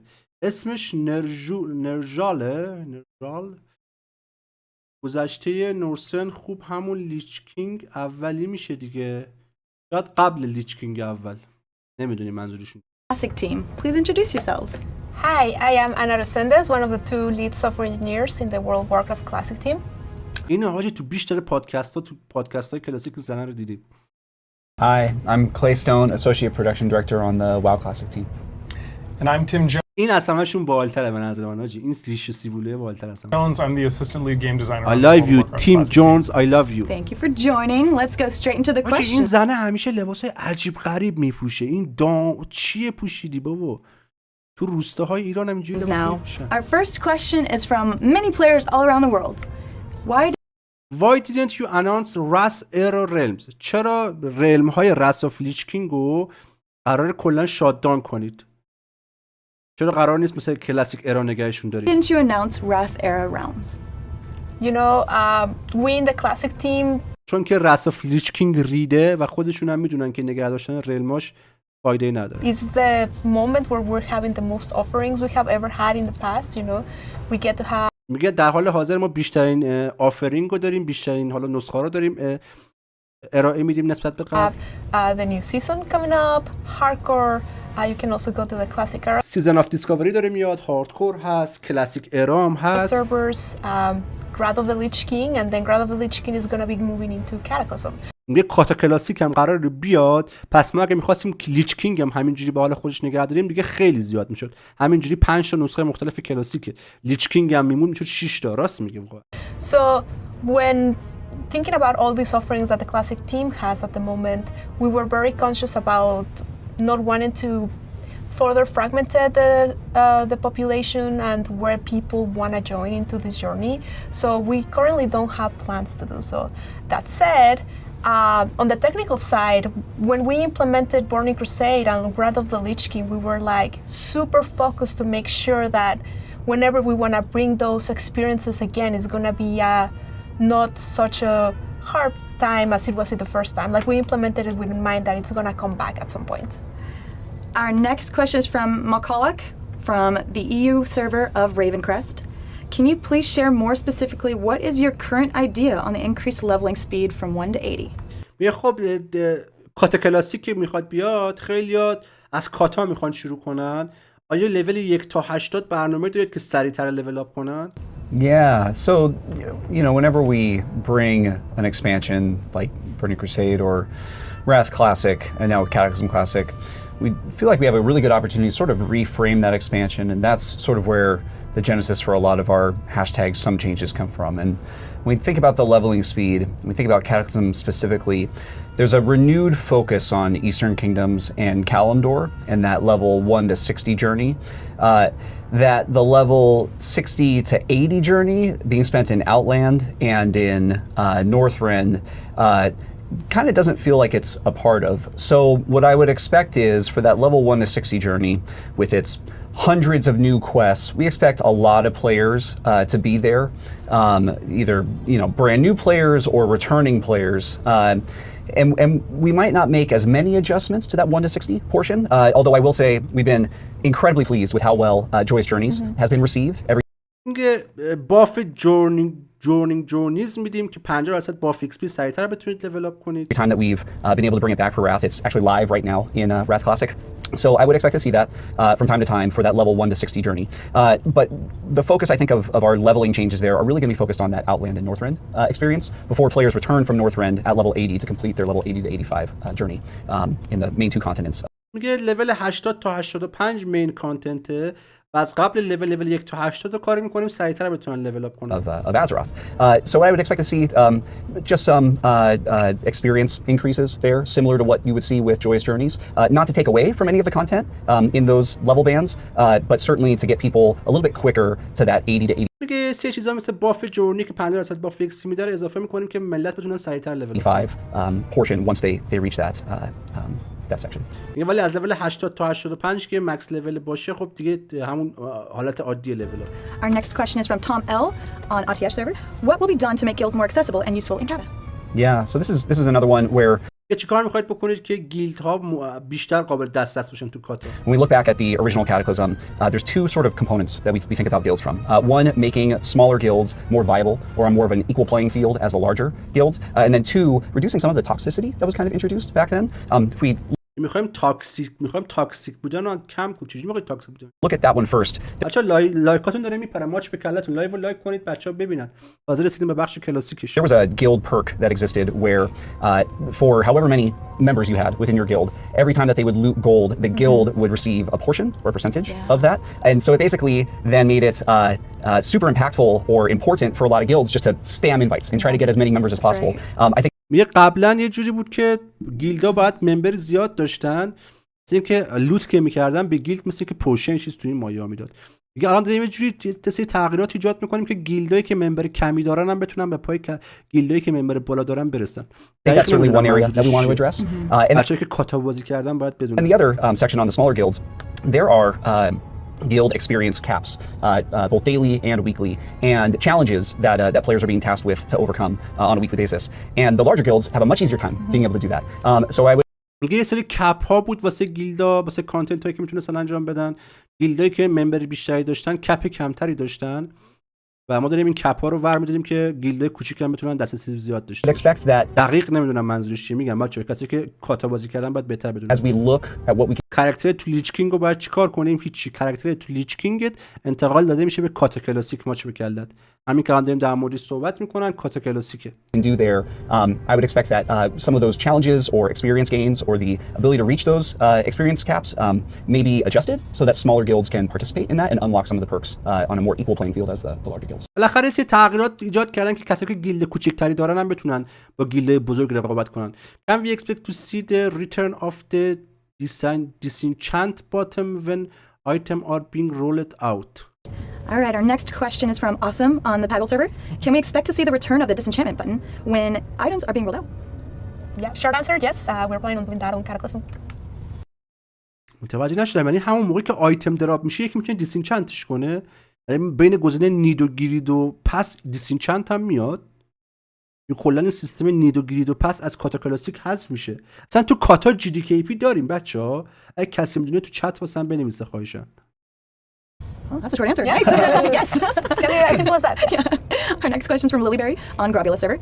Is there any solution coming in Kata for the gear score meta making it impossible to gear up alts? Because Is there any solution coming in Kata Classic for the gear source meta making it impossible to gear up alts because I get constantly rejected by group? get constantly rejected by groups. اوکی میگه آیا سیستمی دارید واسه اینکه بتونیم کاراکتر آلتمون رو بیاریم بالا؟ این کاراکتر آلت داریم میاریم بالا، آیتم لول نداره، هیچ گروهی ادمون نمیکنه. الان که کلا جی دی کی پیه، گولد میدید جوینت میکنن، میرید رید و چیزای مختلفو میزنی. میگه آیا تو مثلا کاتا میخواید سیستم بیارید که راحت تر بتونیم بیایم بزنیم کانتنت های جدید و حتی پلیری که مثلا آیتم لول نداره رو چجوری بخوان راه بدن تو رید و اینا؟ Yeah, there's a lot of content that was both part of Wrath of Lich King Classic, like the Titan Rune dungeon system. It really allowed players to continue to میگه مثل دانجن‌های تایتان رون تو کلاسیک که به پلیرها اجازه میداد که گیر اپ کنن، سریعتر بیان بالا. explore dungeon groups. Now through the random dungeon finder, there's more ease for players to get into that. And میگه مثل دانجن فایندر، دانجن تایتان رون، اینایی که تو کلاسیک اضافه کردیم که خیلی کمک میکنن به پلیرها که راحت تر بدون حالا داشتن هیچ گروهی بتونن گیر اپ کنن و خودشونو بکشن بالا. همچین سیستمایی تو کاتا هم داریم. find groups easily and really get the items that you need to be able to eventually jump into raids. Yeah, and this is something that we're going to keep monitoring towards, you know, not just بچا دانجن‌های تایتان رون، دانجن فایندر و این چیزایی که تو لیچ کینگ اضافه شده 100% تو کاتا هم هست. اصلا سیزن آخر لیچ کینگ اضافه کردن واسه اینکه قرار بود تو کاتا هم اضافه کنن. اوکی، دانجن فایندر، دانجن تایتان when Cataclysm starts, but also when the pre-patch comes in and a lot of people might be coming back to the game and trying to experience all the content. So we're going to be looking into it and making sure that we're always on the looks of finding ways that you could potentially ease that. Like as Tim mentioned, the Titan Rune dungeons is kind of an idea of that, and there's always like different steps to get there. We know that Titan Rune dungeons, we acknowledge that they might be a little bit of a steep step for a newer character. So you can always start, you know, your journey going into normal dungeons or the heroic versions eventually, or through PvP and getting some gear so you're ready for those catch-up mechanics that we have, like the Titan Rune dungeons. That will be coming into Cataclysm in a different form. Our next question comes from SageMan 19. گیر اپ کنید دیگه. الان بچه‌ای که لیچ کینگ کلاسیک رو بازی کردن، 335 بازی کردن و این لیچ کینگ کلاسیک جدیدن بازی کردن، همشون اینو بهتون میگن. سیستم آیتم گرفتن توی لیچ کینگ کلاسیک خیلی راحت تره. به خاطر همین سیستم دانجن فایندر و دانجن گاما و این صحبت. ولی بحث اصلی ریده که رید فقط جی دی کی پیه. نمیدونم تو کاتا هم جی دی کی پی ادامه داره یا سیستم لوت تغییر میکنه و دیگه جی دی کی پی حذف میشه. اینا کسی میدونه واسه من بنویسه. Could we possibly get a roadmap of the future level caps? یا آیا رودمپ بهمون میدید که مثلا چی کار میخواید بکنید تو آینده؟ 23 on the Classic WoW subreddit. Could we possibly get a roadmap of the future level caps? Yeah, so Season of Discovery and the level caps. I guess just to recap sort of what those level caps are, we're starting at level 25. After level 25, we're going to raise the level cap to 40. اوکی، بچه در مورد سیزن آف دیسکاوری داره صحبت میکنه. سیزن آف دیسکاوری چند هفته دیگه میاد. جا داره اینو اینجا بگم. و 2 پا هایپ سیزن آف دیسکاوری از هاردکور بیشتره. اگه یادتون باشه هاردکور بازی کرده باشید، هاردکور تو استارتش سروراش صف داشت و کسایی که کلاسیک دقت کنید به حرف من اشتباه متوجه نشید. کسایی که کلاسیک پلیر بودن، حرفه‌ای بودن تو کلاسیک، روزای اول، هفته‌های اول از هاردکور یه پولی عجیب غریبی در آوردن که پشمای من پشمای شما. خب کلاسیک پلاس یا همون سیزن آف دیسکاوری هم دقیقاً همونه، حتی بهتر، چون خیلی دوپ و هایپ براش بیشتر از هاردکوره و داره میگه سیزن اول کلاسیک پلاس لول مکس 25، سیزن 2 لول کپ میشه لول 40، سیزن 3 And then we're going to raise it to 60, and of course, سیزن 3 50، سیزن 4 لول 60، 25 40 50 60. 4 تا سیزن داره کلاسیک پلاس. سیزن 1 لول 25، سیزن 2 لول 40، لول سیزن 3 لول 50، سیزن 4 لول 60. Okay. of all the in-game content after 60. Okay. When we think about the timing for those, we're not ready just yet to say when they're coming. There's an element of flexibility in there that we want to be able to maintain. Part of the inspiration میگه هنوز آماده نیستیم که زمان دقیق عرضه هر کدوم از این سیزن‌ها رو بگی.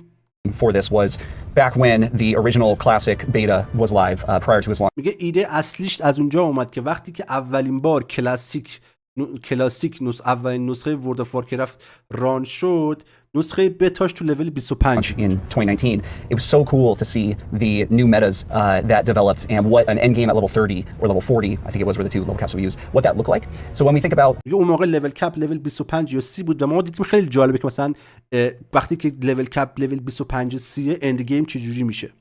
the roadmap and the timetable for when we'll be increasing these level caps for Season of Discovery, we really want to give enough time for that meta to develop and for players to be able to experience that end game at each of these level caps. So you won't have to wait too long, but we want to give it a little bit more time to see, how the first one at level 25 performs and kind of use that as a base. بچه‌ها قیمت گلدش هم فضاییه. اگه یادتون باشه قیمت گلد هاردکور هر یه دونه گلدش 100,000 تومان بود. 120,000 تومان بود.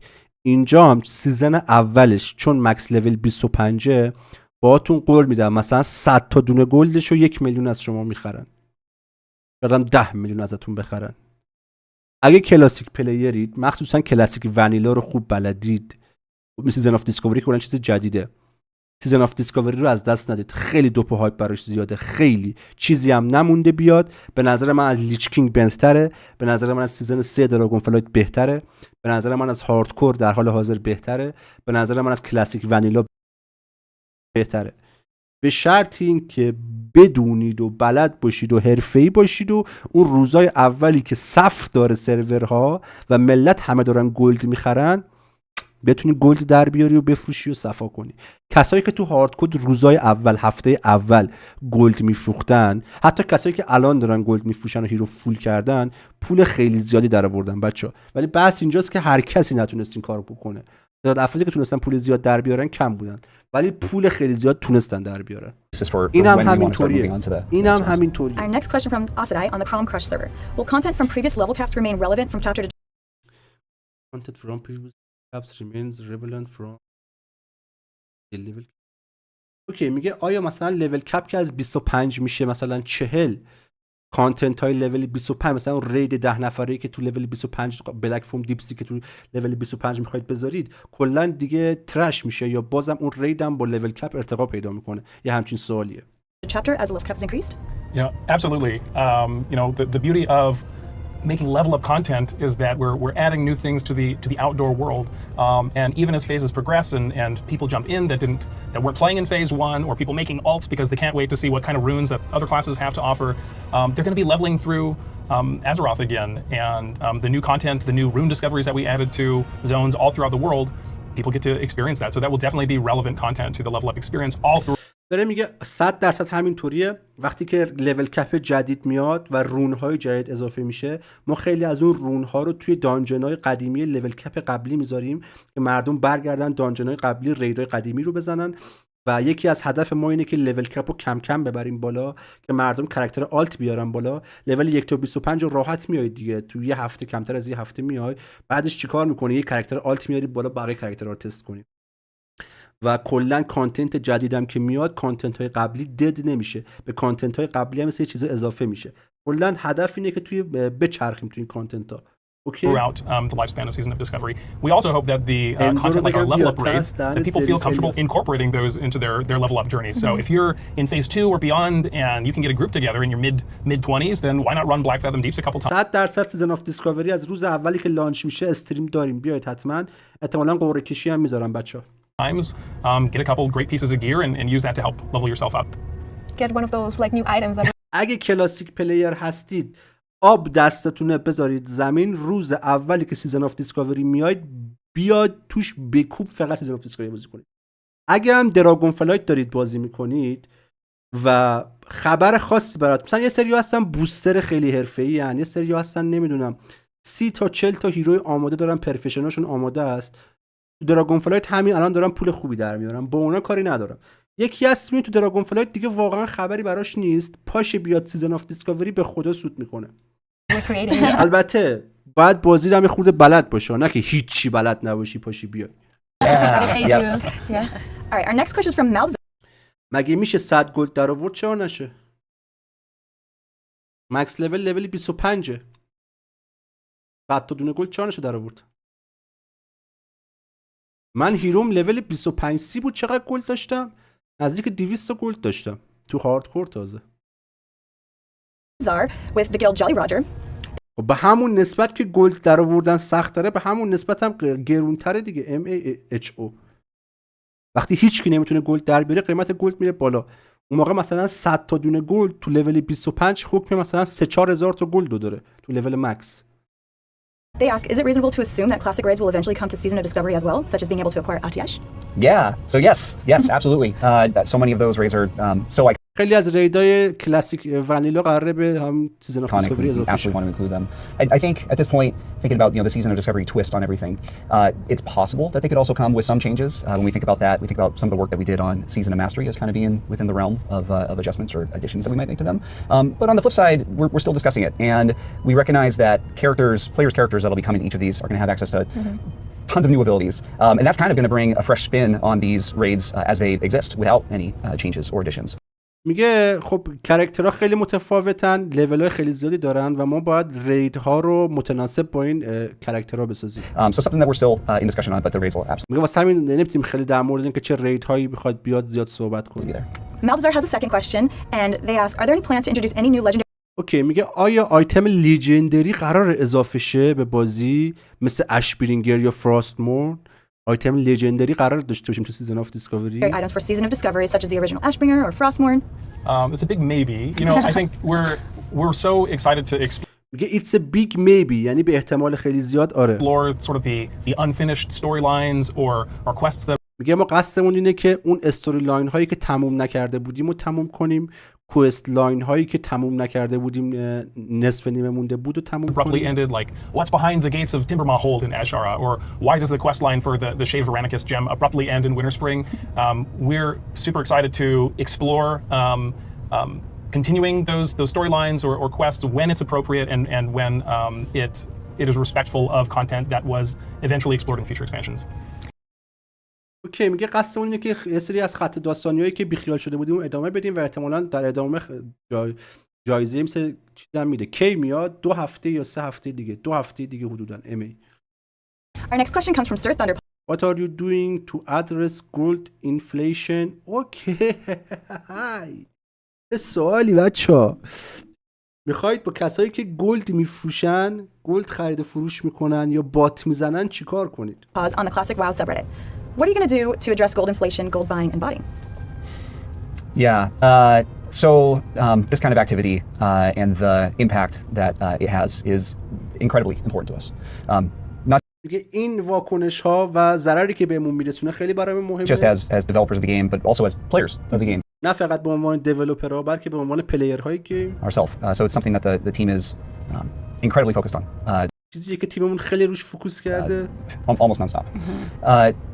When we think about this, and we think about the tools that we have at our disposal, it gets challenging to get into specifics on it because the more میگه یه سری ابزارها واسه مقابله با اینا داریم، نمیتونیم در موردش صحبت کنیم چون که نمیخوایم بقیه کسایی که بات میزنن بدونن ما چه ابزارهایی داریم. The more that we talk about it and the more that we talk about how we work on this or the areas that we work on to help address it, the more self-defeating it can become because of that level of insight that we're giving. یه سیکرت دیگه که چجوری ما باشون مقابله میکنیم. اگه بگیم اونا هم یه سری روش‌ها استفاده میکنن که ما نتونیم باشون مقابله into it.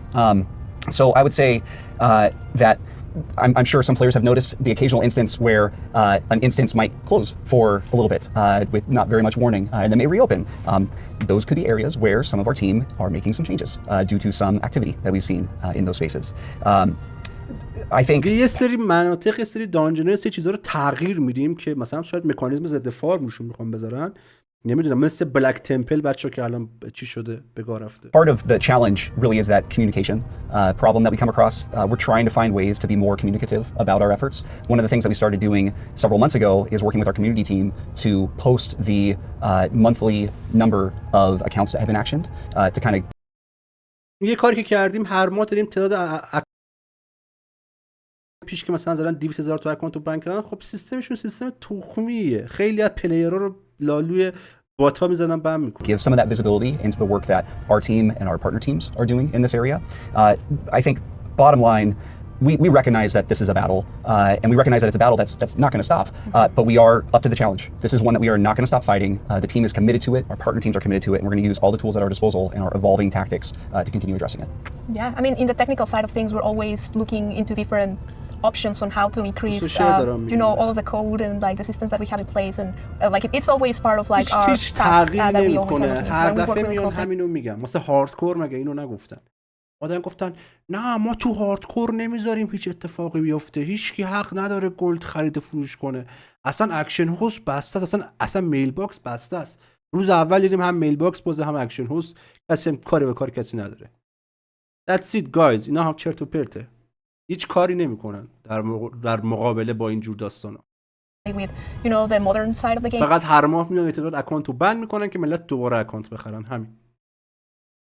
Because to kind of have a concrete and like unified front into this battle. Our next question comes from the BG Hero on the Classic WoW subreddit. How do you plan to balance factions for World PvP and Season of Discovery? که چجوری میخواید PvP رو توی اوپن ورلد بالانس کنید؟ Yeah, so this is a fun one. I want to start kind of just talking about servers or realms for a second.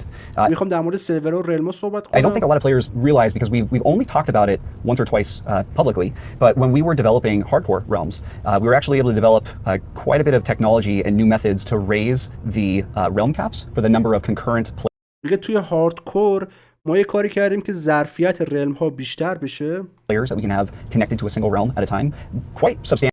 ظرفیت رلم یه دونه رلم رو زیاد کردیم تو هاردکور. So when you look at the number of realms that we launched with on اونایی که سوله دارن رو باید بند کنن. آره دیگه. and hardcore, it may seem like there's only a couple, but they can actually hold a far greater number of players at a single time than we had ever previously been able to achieve on previous classic realms. So that's certainly something that we want to employ when it comes to Season of Discovery. It's kind of like we want to do as few realms as possible while still being able to get everybody in who wants to play. Now that being said, I'm also not an engineer, so Anna, I don't know if you want to talk a little bit more about that or about the PvP side of things and how that's going to. Yeah, I mean, we hope that with the میگه تا جایی که میتونیم میخوایم رلم های کمتری بذاریم، مثل هاردکور که کلا 2 تا رلم بیشتر نبود، مثلا کلا یه رلم باشه یا 2 تا رلم باشه ولی ظرفیت رلم زیاد باشه که هم توی اون رلم هورد پلیر بره هم الاینس پلیر بره، پی وی پی اوپن وردش یه طرفه نشه و میتونه چیز خوبی باشه. یعنی رلم ها تعدادش کمتره، ظرفیتش بیشتره، هم الاینس توی رلم هست هم هورد که پی وی پی اوپن وردش یه طرفه نشه. is the population kind of regulates a little bit more, knowing that like with less options. ولی نظر منو میخواید بچه‌ها الاینس بازی کنید.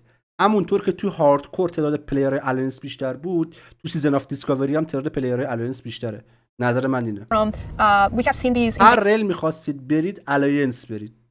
مطمئن باشید اوردرش هم بیشتره. Data before, right, when there's not as many servers to choose from the beginning, kind of like the factions start balancing a little bit more.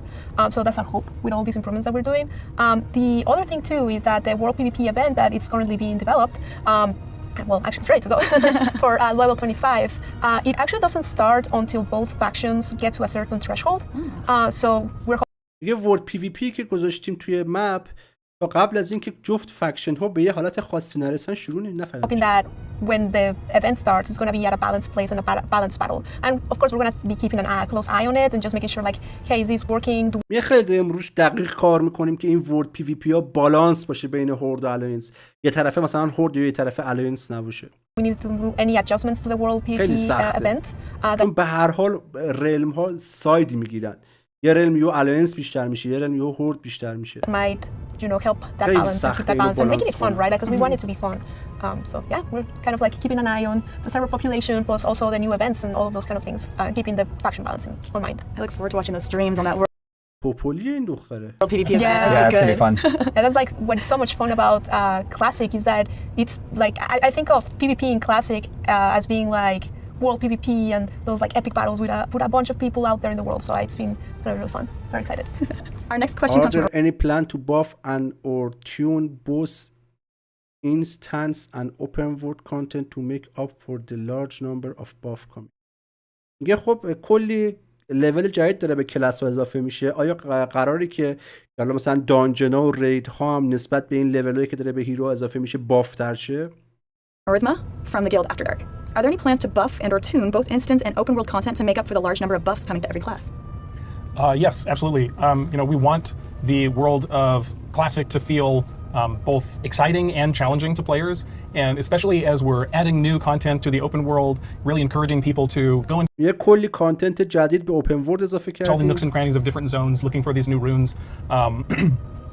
ملت باید برن تو مپ‌های مختلف دنبال رون‌های جدید Players are going بگردن. to get a decent amount of power from those runes, and میگه خب خیلی قدرت میگیرن، قدرت زیادی از اون رون‌ها میگیرن. so we want to not one-to-one counterbalance the difficulty of outdoor content.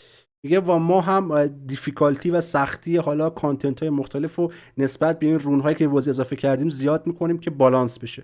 خیلی سخته این کار بچه‌ها بالانس کردن. We want players to feel an increase in power, but we within reason.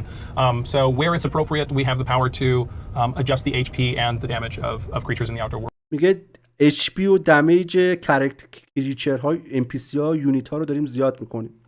Now as for tuning of our raids, we also want our raids to be challenging.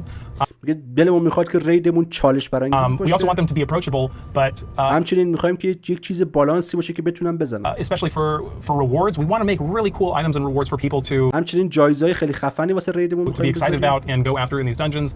And so we want the challenge of the bosses to reflect the power of the rewards that we're handing out. اوکی میگه هر چقدر که سخت‌تر باشه باس یا ریدی خب جایزه بهتری هم میده. در واقع داریم میگه که خیلی داریم سعی میکنیم که با این لول جدیدی که اضافه کردیم بازی رو بالانس کنیم. خیلی این کارشون سخته واسه اونها سخته و سخت میشه که بالانس کرد. Is there a possibility we can see two-handed enchanted shaman؟ میگه یک شامان یک ویپن تو هند دستش میگیره، یک شامان انچانتمنت تو هند DPS میتونیم ببینیم. Our next question comes from RoarG90 on the WoW اون Classic شامان server. پلیر بوده. Is there a possibility we can see two-handed enhancement shaman viable as DPS? The modifications necessary to make both. There's a lot of modifications necessary to make both two-handed enhancement shamans and dual-wield enhancement shamans viable. For Season of Discovery, in particular, we've focused more on modeling after the Burning Crusade version of enhancement shaman. We're keying off of runes like Lava Lash and dual-wield specialization. To get two-handed enhancement shaman working properly, we'd probably have to add like a 5th rune to some of the armor slots to make that work. That's not in our plans currently, but it's an intriguing possibility. And on the classic team, we're در حال حاضر قصد نداریم کارو بکنیم ولی در آینده احتمالش always هست. listening to feedback of our players. So if that's something that players are passionate about and want, please tell us. We will. Just you wait. Just you wait. Our next Will there be a Scarlet Monstery؟ آخه میگه رید اسکارلت مانستری آیا داریم؟ question comes from Beth F on Senjin. Will there be a Scarlet Monastery raid? The content that we mistakenly teased at BlizzCon, it really represents just a huge aspirations that we have on the Classic team. The treatment that we gave the Black Fathom Deeps raid, it represents میگه توی بیلیزکان یه سری نشون داد بچه‌ها یک صحنه‌ای از اسکارلت مانستری رو. میگه رید اولم که بلک فوم دیپسه. just what we're willing to do to existing content. I'm so excited for players to be able to see our discoveries that they didn't get to see at the convention or BlizzCon because they're really a great example of the level of detail and care and love that we're putting into making brand new content. And all of that to say یه سعی میکنیم همون کانتنت های قدیمی رو بیاریم ولی ازشون یک چیز جدیدی بسازیم. brand new content. There's a deep desire among us on the Classic team to make brand new, never before seen Classic raid content for a season of Discovery. There's nothing to announce at this time, but we're definitely excited and have. میگه نمیتونیم در مورد برنامه‌های آیندهمون زیاد صحبت کنیم. تمام داشت علی، عشقی، خسته نباشی. ماچ به کلت علی، داداش خیلی خوش اومدی. ماچ به کلت. بچه‌ای که جدید اومدید تو لایو لطفی بکنید لایو لایک کنید. دوستتون دارم. ماچ به کلت. Big aspirations. Our next question comes from Felich on Kazakh. In Season of Discovery, will I be able to find runes that make Smite Holy Priest DPS viable, or is Holy Disc meant to be healers? Yeah, I mean that's one of the beauties of Season of میگه Discovery. رونی هست که بتونه هیلر مثلا دیسیپلین رو هیلر کنه یا هیلر هولی میگم هیلر پریست دیسیپلین رو هیلر کنه یا پریست مثلا هولی رو دی پی اس کنه 100% هست. And like having all these rune systems is that the runes are not specialized depending on what talents you choose. So there's like certain runes that if you read about them, they're more like DPS focused, like homunculus, and then there's other ones that are more healer based focused, like penance or prayer running, right? But the idea is that you can mix and match them all, right? So you can be basic priest or holy priest and go and pick the more on the shadowy side, on the DPS side, and there's nothing stopping you. So you can go and still heal with your abilities, but then also pick some of the DPS ones and still have the same ability as them. And on the opposite side too, right? If you're playing a shadow priest, maybe you also want to have a penance here and there and like play with it, and maybe you're even more of a hybrid of a healer/DPS. Our next question comes from Marcos. I heard on the stream that with Season of Discovery the sky is the limit. If so, what in the most radical change you would be willing to implant? مثل اینکه فلاینگ نداریم دیگه، نسخه سیزن کلاسیک ونیلا فلاینگ نداریم. میگه توی سیزن آف دیسکوری آیا پرواز داریم نداریم؟ From the Guild from the Ashes. I heard on a stream that with Season of Discovery the sky is the limit. If so, what is the most radical change you'd be willing to implement? هورد پالا That's a great داره. question, Marcos. هورد فکر نکنم داره، فکر نکنم داشته باشه تو سیزن آف دیسکوری. You know, we really ولی مثلا لولای پالادین به هورد اضافه شده یا لولای شامن به الاینس اضافه شده. اوکی؟ اینجوریه. I want to double down on the philosophy of the world as the main character in Season of Discovery, and you know the beauty of getting to work on level banded content phases as a designer is that we get to focus on one section of the game at a time as it's relevant to players while they're leveling up, and whether that content manifests itself. میگه فعلا تو لول 25 که فلاینگ نداریم و ما بیشتر هدفمون اینه که مثلا فعلا رو همین لول 25 کار کنیم، فیدبک بگیریم، بعد در مورد فیزهای بعدی و لولهای بعدی صحبت کنیم. سلام گست گوبلین، خیلی خوش اومدی. همه کار کردن، کارو انجام دادن، فرقی نمیکنه. MHO تو اگه واقعا دوست داری پالادین بازی کنی میتونی مثلا چه با یه شامن بری رونای پالادین جمع کنی، لولهای پالادین رو جمع کنی داشته باشی. یه چیز توی این مایه ها میشه داشت. As outdoor world PvP or new world bosses, new rewards, new contests. اکثرا اصلا داداش سیزن آف دیسکاوری اگه میخوای بازی کنی الاینس بازی کن. الاینس ها بیشترن، هورد بازی نکنید. میخوای پالادین بسازی الاینس بازی کن، پالادین بساز دیگه، چه کاریه. We're gonna do our best to figure out where that content fits best within our new level banded content phases. Our next question comes from Viaprax. میگه احتمالاً توی فیزهای بعدی شاید فلاینگ داشته باشیم. فعلا که تو فیز اول لول 25 فلاینگ نداریم. For the season of Discovery server will racial ability be rebalanced. اوکی، میگه لول قدرت های ابیلیتی های ریشیال که فقط مخصوص اون ریس هستن آیا دوباره ریبالانس میشن؟ On the EU server Storm Reaver. For the season server will racials be rebalanced? Yeah, that's a fantastic question. You know, racials are incredibly important to, solidifying the fantasy of the character that you're playing, whether you're a Tauren with Warstomp or an Undead with Will of the Forsaken. میگه قدرت‌های ریشیال خیلی واسه کسی که داره اون کاراکتر رو بازی میکنه مهمه. مثلا تاورن که استامپ داره، استان داره، یا آندد که فورسیکن داره. It really defines your character. واقعا شخصیت شما رو توضیح میده. At the same time, we know that a lot of people choose certain races because it's the optimal choice, and we know our classic players, they love choosing the optimal choice. So with that said, we're not going to do anything specifically to racials as they currently exist on characters.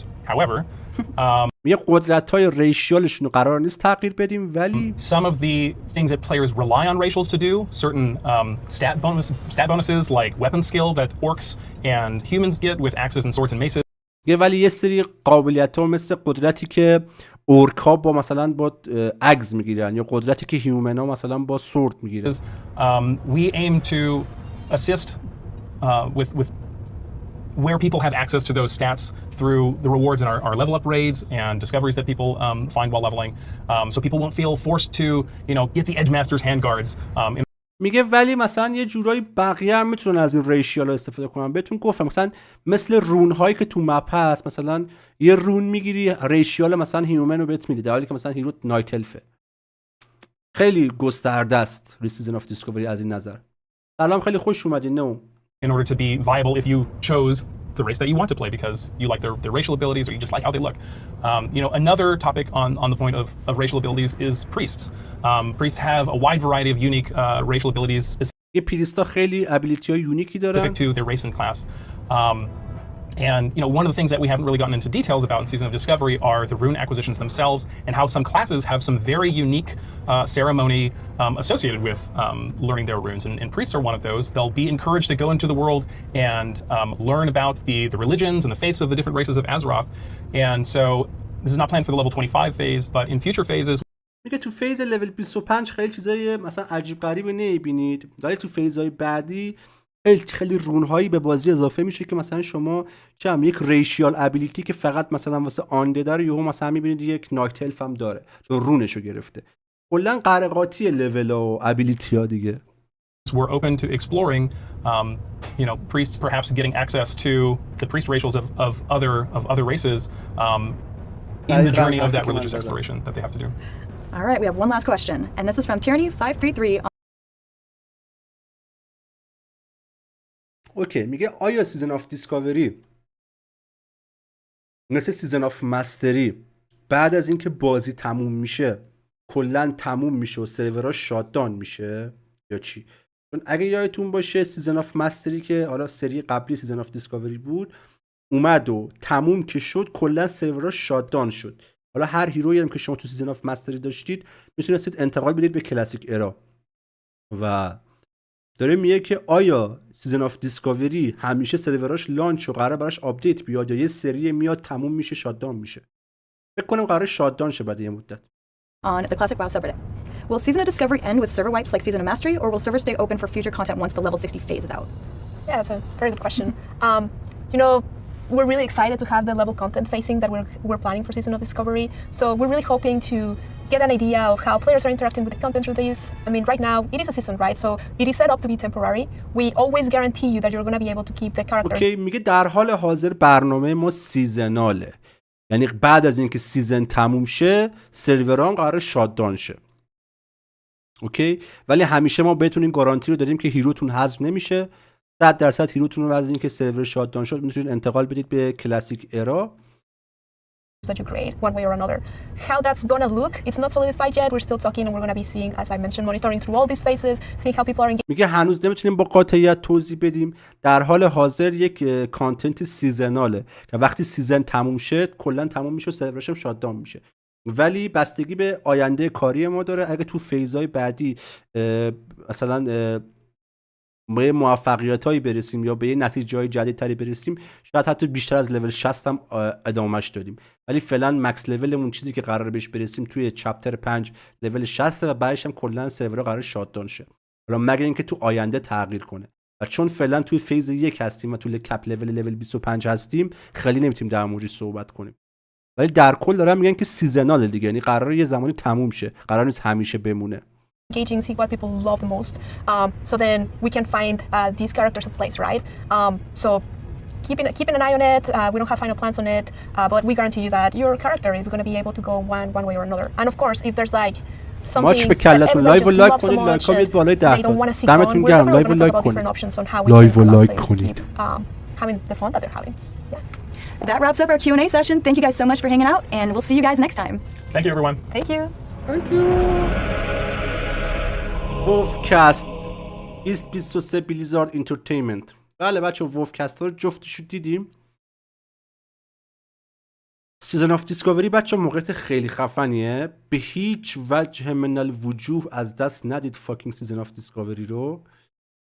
مخصوصا کلاسیک پلیر هستید. اوایلش خیلی دوپو هایپه، خیلی دوپو هایپه. خب من برم تو ساجستد ویدیو ببینم چیزی داریم ببینیم. بچه یه ویدیو کی گذاشته این داشمون اسمش چی بود؟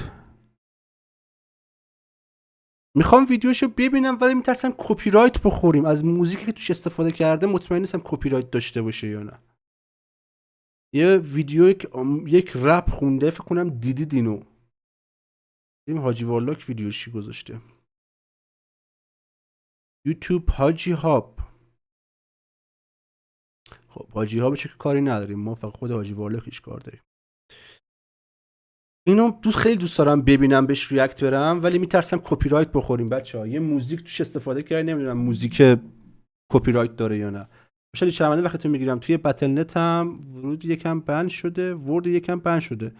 مشکلی واسه ورد 2 پیش میاد، نمیدونم میگن باید ویندوز عوض کنی اینا. درست به نظرت؟ ببین بستگی به مدل بنی که شدی داره. خب نمیشه با قاطعیت گفت علی اچ، نمیشه با قاطعیت گفت. یه سریا هستن بند میشن، اکانت میخرن دوباره اکانتشون بند میشه به خاطر آی پی شون.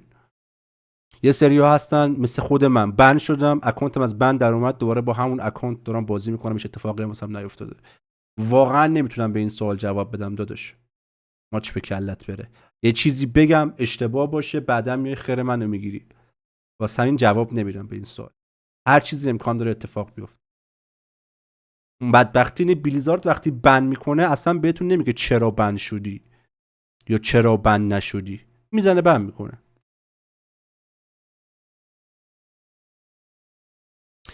کاش چی بود بچه‌ها، کاش ویدیوش توش موزیک نش میرفتیم ریاکت میرفتیم بهش. ترسناکه یه خورده ریاکت رفتم به این ویدیو. ولی اگه ندیدید برید ببینید بچه‌ها. اصلا اون چیزی که تو نامه میزنه رو بیخیال علی اچ. هیچ وقت بیلیزارد بهت نمیگه چرا بند شدی. اون نامه رو یه بات میفرسته واسه 1000 نفر دیگه هم اون چیتو باتو فرستاده، به دلایل مختلف بند شدن. هیچ وقت تو نمیتونی بفهمی چرا بند شدی. بیلیزارد بهت نمیگه.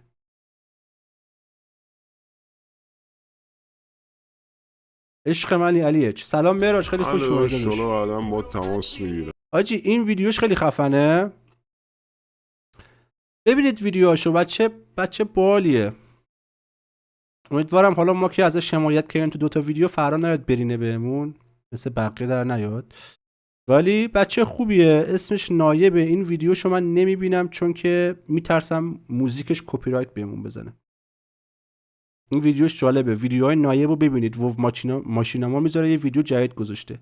ویدیو جدیدشو ندیدید. بعد جالبیش میدونید چیه بچه‌ها؟ جالبیش اینه که ویدیو اولش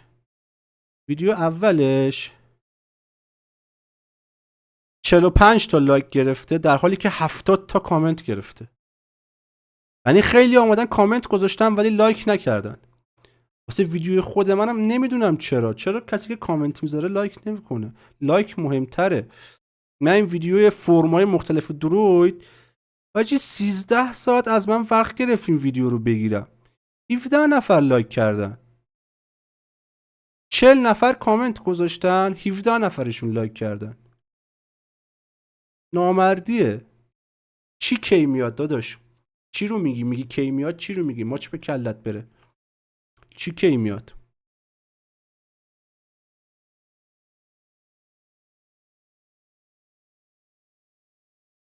فکر کنم تو لایوت عقبه گاست گوبلین. چی رو میگی کی میاد داداش؟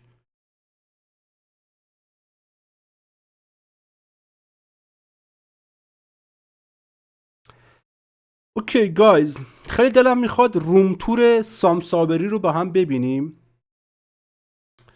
اینو واسهتون میذارم بگید. روم تور سام صابری رو ببینیم یا نه. چرا این شکلی؟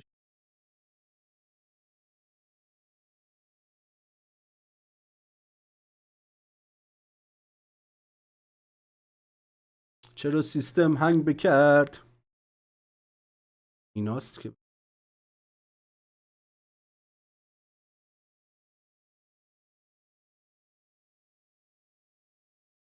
آقا تو نظرسنجی شرکت کنید.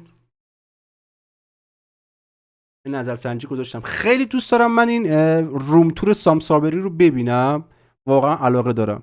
اگه شما پایه باشید با هم میبینیم، اگه پایه نباشید آف استریم میبینم. باشل ایرانی دیدی مانت گلادیاتور داشته باشه؟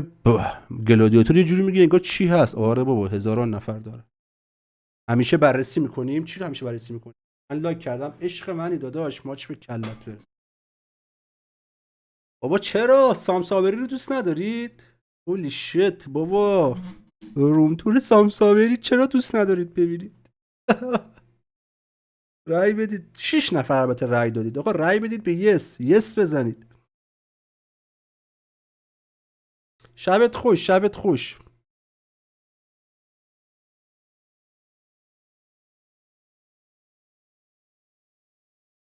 یه سری ویدیوها بود دوست داشتم ببینیم ولی از کپی رایتش میترسم. ویدیو گولد فارم استودنت رو میتونیم ببینیم. این ویدیو که ترانسموگ اینو نمیبینیم. یه ویدیو خفنم دیدم جدیدن از آزمان گولد. آزمان فاکینگ گولد. خب یکیش که همین کوئسشن انسریه که با هم دیدیم ریاکت رفته. یه ویدیو فیوچر آف کلاسیک وو بویز کریس آزمان گولد ریاکت.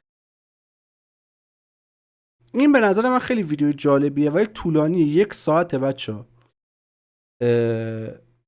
دیولوپرهای قبلی رایوت گیمز و دیولوپرهای قبلی بیلیزارد با هم دارن یک گیم MMO جدید میسازن. این خیلی باحاله. دوست دارم بررسی کنیم توی یکی از لایوام ولی فکر نکنم امشب برسیم 20 minutes of چون خیلی exercise. طولانیه. 1 ساعته. همین الانش خیلی وقت داریم میبینیم. Blue shards open up individualized and different sandboxes. یک بچه گیم MMO جدید قرار ساخته شه به توسط دیولوپرهای قبلی بیلیزارد و دیولوپرهای قبلی رایوت گیمز. با هم تیم شدن یک گیم MMO خفن بسازن. اینو دوست دارید براتون ویدیو بذارم بچه‌ها یا پوشش بدیم بعدن توی لایو استریم چیزی؟ تو چت بنویسید. اینو دوست دارید پوشش بدیم؟ به نظر من خیلی خفنه این. من طرح‌های اولیه گیمشو دیدم پشمام ریخت.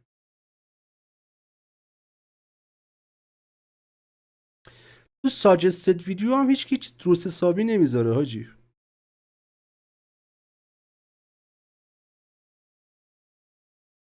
این هم چیز خفنیه ولی میترسم کپی رایت بگیریم. چقدر بدبختی داریم ما تو یوتیوب با این داستان کپی رایت حاجی. تو توییچ بچه‌هایی که فقط تو توییچ استریم میکنن عشق میکنن خود.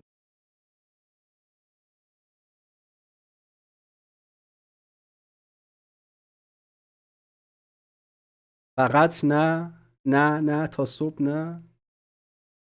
آقا لایو رو لایک کنید، لایک های لایو بشه 10 تا ماچ به کلتون. I actually cannot wait to get into Ashenvale.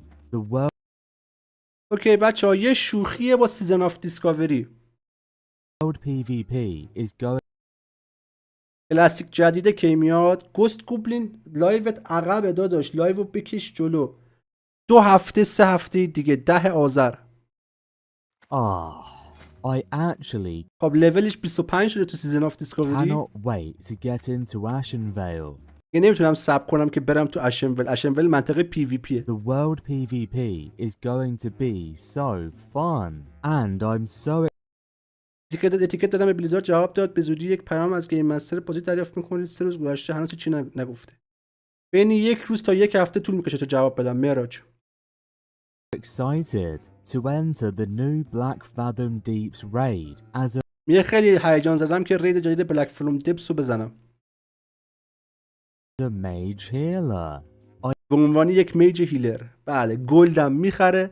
250 تا دونه گلد I خرید. even bought some gold so I could get my world PvP set and BFD pre-bis. Belt of Arugul. اوکی رفت یه بلت رید خرید. cost me $150. SOD hype. SOD SOD سیزن آف دیسکاوری رو میگه. hype. I'm actually so glad Blizzard has made so many changes to که Vanilla WoW. لولا رو نگاه، لول 1 تا 10 فقط بلینکه، فقط بلینک گذاشته. This is going to اوکی وارد اشنول شده. الان که بیان بزن کیوشو کپه کنن، چون که میدونید او تعداد بله ها از نه بیشتر شد. بعدش میریم be great. You know, it feels like 2019 again. That این میگه حس سال 2019 رو دارم. magical feeling of playing خب تو اشنول نباید برید، تو اشنول میزنن کیوتو کپه میکنن. feeling of playing classic for the first time. آقا وان شات میشه آجی. چرا وان شات شد؟ Of course. How could I forget about this? علیش دمت گرم، شاید بخیر. داریم مگه آجی، یارو وان شات شد.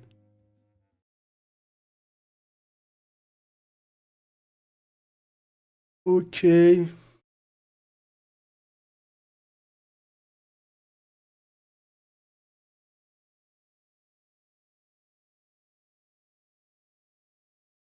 الو، چرا گیر کردی؟ وی پی ان هم خسته است. باز کن. الله اکبر.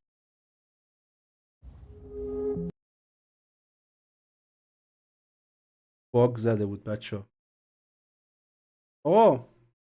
تعداد 15 نفر رای دادید، 6 نفر گفتید آره، 6 نفر گفتید نه. اینو بریم ببینیم. من خودم واقعا دوست دارم ببینم. حالا آف استریم اگه نخوام ببینیم رو استریم بریم ببینیم. حالا رفت.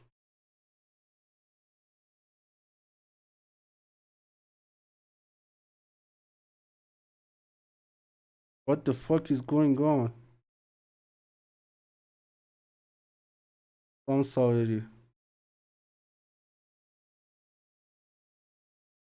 آقا روم تور 500 میلیونی. امیدوارم همتون این روم تور داشته باشید.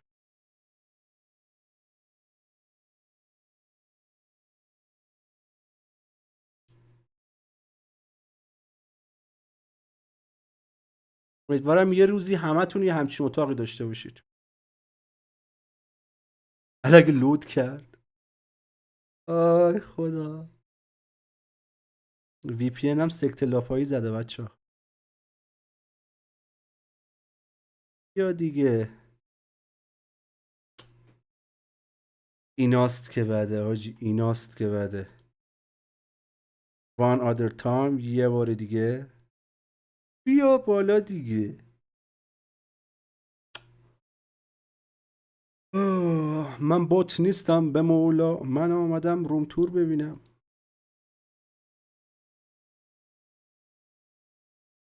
بایسیک کارز.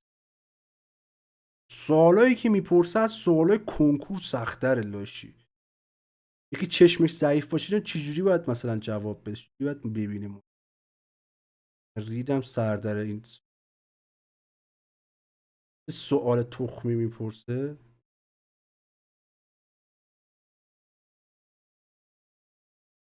ساوری بفرمایید تو. اسکول واسه نکن.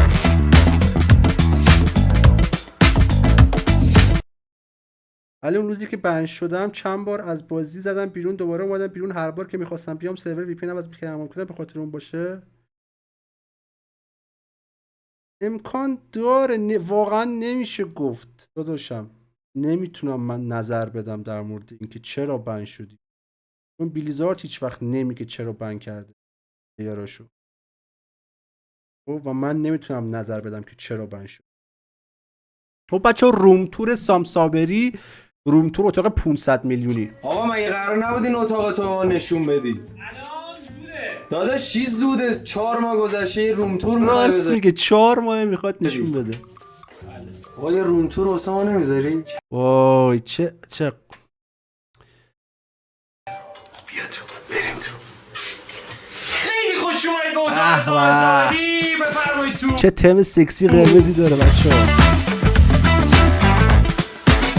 موس کیه این سو؟ به کالکشن کفشا رو خوش اومدید. بذار من ذره چراغا رو براتون روشن. بابا نور رو تنظیم کن. از تو بعیده تو یه سال یوتیوبر استریمری.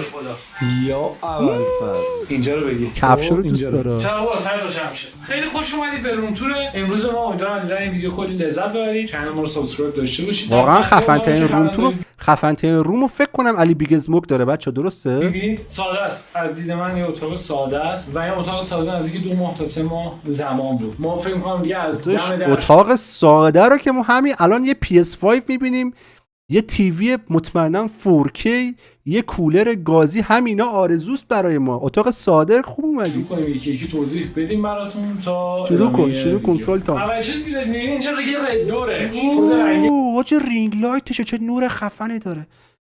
شاید باورتون نشه من با مهتابی روشنه الان بالا سرم. دقیقاً رد دوره خود وارزون قدیممونه. یه یادبود بود به عنوان اینکه ما این رد دورا همیشه در میریم یا میریم بیرون توی من اصلا نمیدونم وارزون چیه و رد دور چیه. میام توی یه دنیای دیگه. چیزی نیست جز دنیای کال آف دیوتی من. عرضم موضوعتون که بخوام اینجا شروع کنیم براتون بگم این ستاپمون کلا چی داریم. این نور الیگاتور خیلی نورش خیلی خفنه بچا. اصلا یه چیزی میگم یه چیزی میشنوه. خریدنش واقعا پشیمون شدم. چرا؟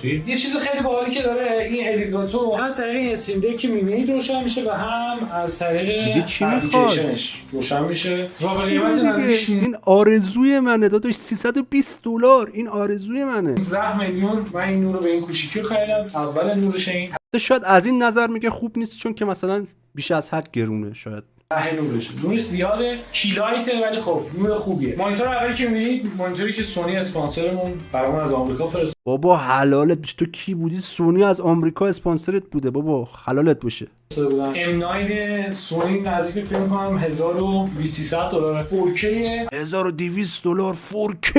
وای مانیتور من 2K بچا. ارزم حضورتون 120 فریم و مخصوص پلی استیشن خیلی خفنه. مانیتور بعدیمون یه مانیتور ایسوس، مانیتور چتش 4K بود بابا، حلال ملالت باشه. 280 هرتز مانیتور 280 هرتز. خب آره دیگه شوتر بازی میکنه باید هرتز باشه. گیمینگ اصلی منه و یه دونه مانیتور دیگه هم بغلش دارم که اولین مانیتوریه که من گرفتم. مانیتور 144 هرتزه که من مانیتورم 144 هرتز. اول پی سی دوممونه که خیلی کار استریم اینا رو با این می‌کنیم. ارزم حضورتون بعدی هم که می‌خوام نشونتون بدم، بخوام قیمتی بهتون بگم این نزدیک 17 میلیونه، اینم نزدیک 10-12 میلیون اون موقع خریدم. الان نمیدونم چقدره. خیلی بیشتر 17-18 میلیون الان نمیدم به 240 هرتز. کیلایت که واقعا بهترین کاری بود که من کردم که این کیلایت رو گرفتم. یعنی بهترین بردی بود که نسبت به این الیگاتور گرفتم. قیمت 8 میلیون. من الان 1 ماه خورده که رینگ لایت هم سوخته، پول ندارم دوباره برام بگیرم. That's it guys. نورش هم با یه پنل اینجوری دکمه میزنی اینجا روشنش میکنی مثلا و یه نور خیلی زیاده. بخوام البته همین نور 100% خیلی زیاده و فوق العاده نور خفنی و میارزید نسبت به این قیمت نسبت به اون الیگاتور 16. شما هم همچین نوری داشتیم. زمینی که خریدم البته اینم بهتون میگم بچه‌ها ما خیلی از وسایلمون واقعا از دبی رسید. یعنی این نور اصلا تو ایران نبود و دبی بچه سینگل رسیدم شد. داداش لیاقتشو داری. تو از دبی واسط نیاد کی واسش بیاد؟ میگم واقعا بهشون اوردر دادم سریع برام آوردن. یه چند تا چیز اینجا از دبی اومده همه رو بهتون میگم. پای مایک رود نزدیک فکر کنم الان تو بازار اگر باشه 4-5 میلیون از بهترین میکروفونم که مانای کوسشیره ولی میکروفون رود خیلی خوبی داره. شور SM7 ویو داریم که یکی از بهترین میکروفوناست که من باهاش کار میکنم توی استریمم دارم و فکر میکنم قیمت نزدیک به 30 خورده میلیون باشه اگه اشتباه نکنم. میکروفون من 2 میلیونه بچه‌ها نخندید بهم. اینجا یه پنل خیلی باحال زدیم. بچه گالری لایت هاوس لطف کردن. اینا من میگم واقعا تشکر تبلیغ نیستش. بچه گالری لایت هاوس لطف کردن زدن اینجا. چقدر باحال حاجی، دسته و هدفون ها ایناشو گذاشت. اولین هدستی بود که من داشتم استیل سری. حاجی استیل سری خیلی خفنه بود. بعدش هم یه دونه اینجا MMX 100 داریم که جزء MMX رو نمیشه. هدست خیلی خوبه. فکر کنم به قیمت 5 میلیون، اونم به قیمت 5 میلیون. این ارزش 6 میلیون، 5 میلیون 6 هدستی که رو گوشه منه 3 میلیون خریدم بچه‌ها. میلیون توراست. و یه چیز خیلی جالب بهتون بگم، این هدستی که می‌بینید هدست کیزده، هدفونه در اصل. خب و اینجا رو ببین، رنگو ببین. یکی از هدستایی که به قیمت فکر می‌کنم 1.5 میلیون داره، 2 میلیون من خریدم و جزو پرقدرت‌ترین صداها رو میده. چینیه ولی واقعا خیلی خفنه. این چاقویی که هارمون کریم بهم داده از این نایفای باترفلای. در پلی استیشن هم یه گوپرو دارم اینجا، گوپرو بلک 9 اگه اشتباه نکنم. واسه ولاگ 15 میلیون. کریم M3 ژیون یک راین بسیار خوب برای اینکه دستتون نلرزه یا میخواید موقعی که تجهیزات خفنی و اون صرفا از این تفنگ ژله‌ایاست که تیر میزنه. اینو بعد از این ویدیو فکر کنم قراره ببینیم. آنباکسش کردم، خیلی چیز خفنیه. باحال اصلا ببینید چه تفنگه خفنیه. ما آوردم پایین باش تیراندازی کردم، خیلی باحاله. اینم هدست سونی H9 که اسپانسرمون برامون فرستاد. اینم خیلی خفنه آجی. این آمریکا اسپانسرمون سونی بود. از آمریکا برامون فرستادن. فکر کنم قیمت 150 یا 200 دلاری داشت. فکر کنم دوستان نزدیک 10-12 میلیون. بیایم پشتم اینجا خیلی سیره داره واقعا. این پایه‌هایی که می‌بینید تو حاجی این پایه‌ها گیر نمیاد. پایه آشغالیاش الان 1-2 میلیونه. این پایه‌ها که RGB داشته باشه رو از کجا آوردی؟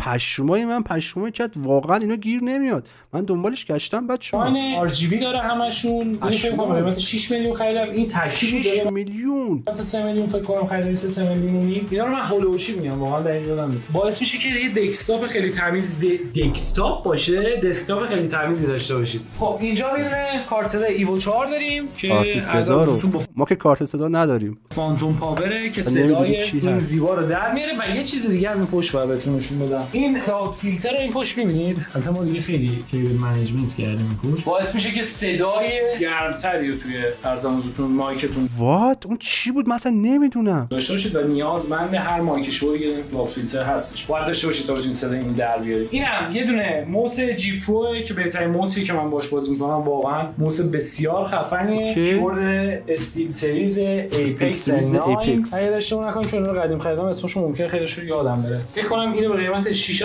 میلیون الان تو بازار. این ایپکس هم فکر می‌کنم به قیمت 10-12 تومانه. پیسی دوم که ازش استفاده می‌کنیم $3000 بود میشه 15 میلیون. تو چجوری 6-7 موس وایپر 5-6 میلیونی داره. یه دونه کیبورد عادی رد دراگون داره. چیز خیلی خاصی نداره. صندلی هم که روش نشستم وای چه صندلی لیزر ایکس لارج اسکولاره. فکر کنم تو بازار نزدیک 30 خورده تومان باشه. پی سی که دارید می‌بینید 6900 ایکس تی گرافیکشه. سی پی یو سری 13700 روشه. اوکی سی پی یو 1314 فکر کنم اومده یا نمیدونم 13 دیگه آخرش قدرتمند. یه کولر خیلی خوبی داره. اون لایتایی که می‌بینید روش از ما دیگه تای سیستم بچه پی سی مالیم کلا پی سی رو برام دیزاین کردن. قلیون خوشگل هم می‌بینید. قلیون اصل قسمت اتاق سام صابری قلیونشه.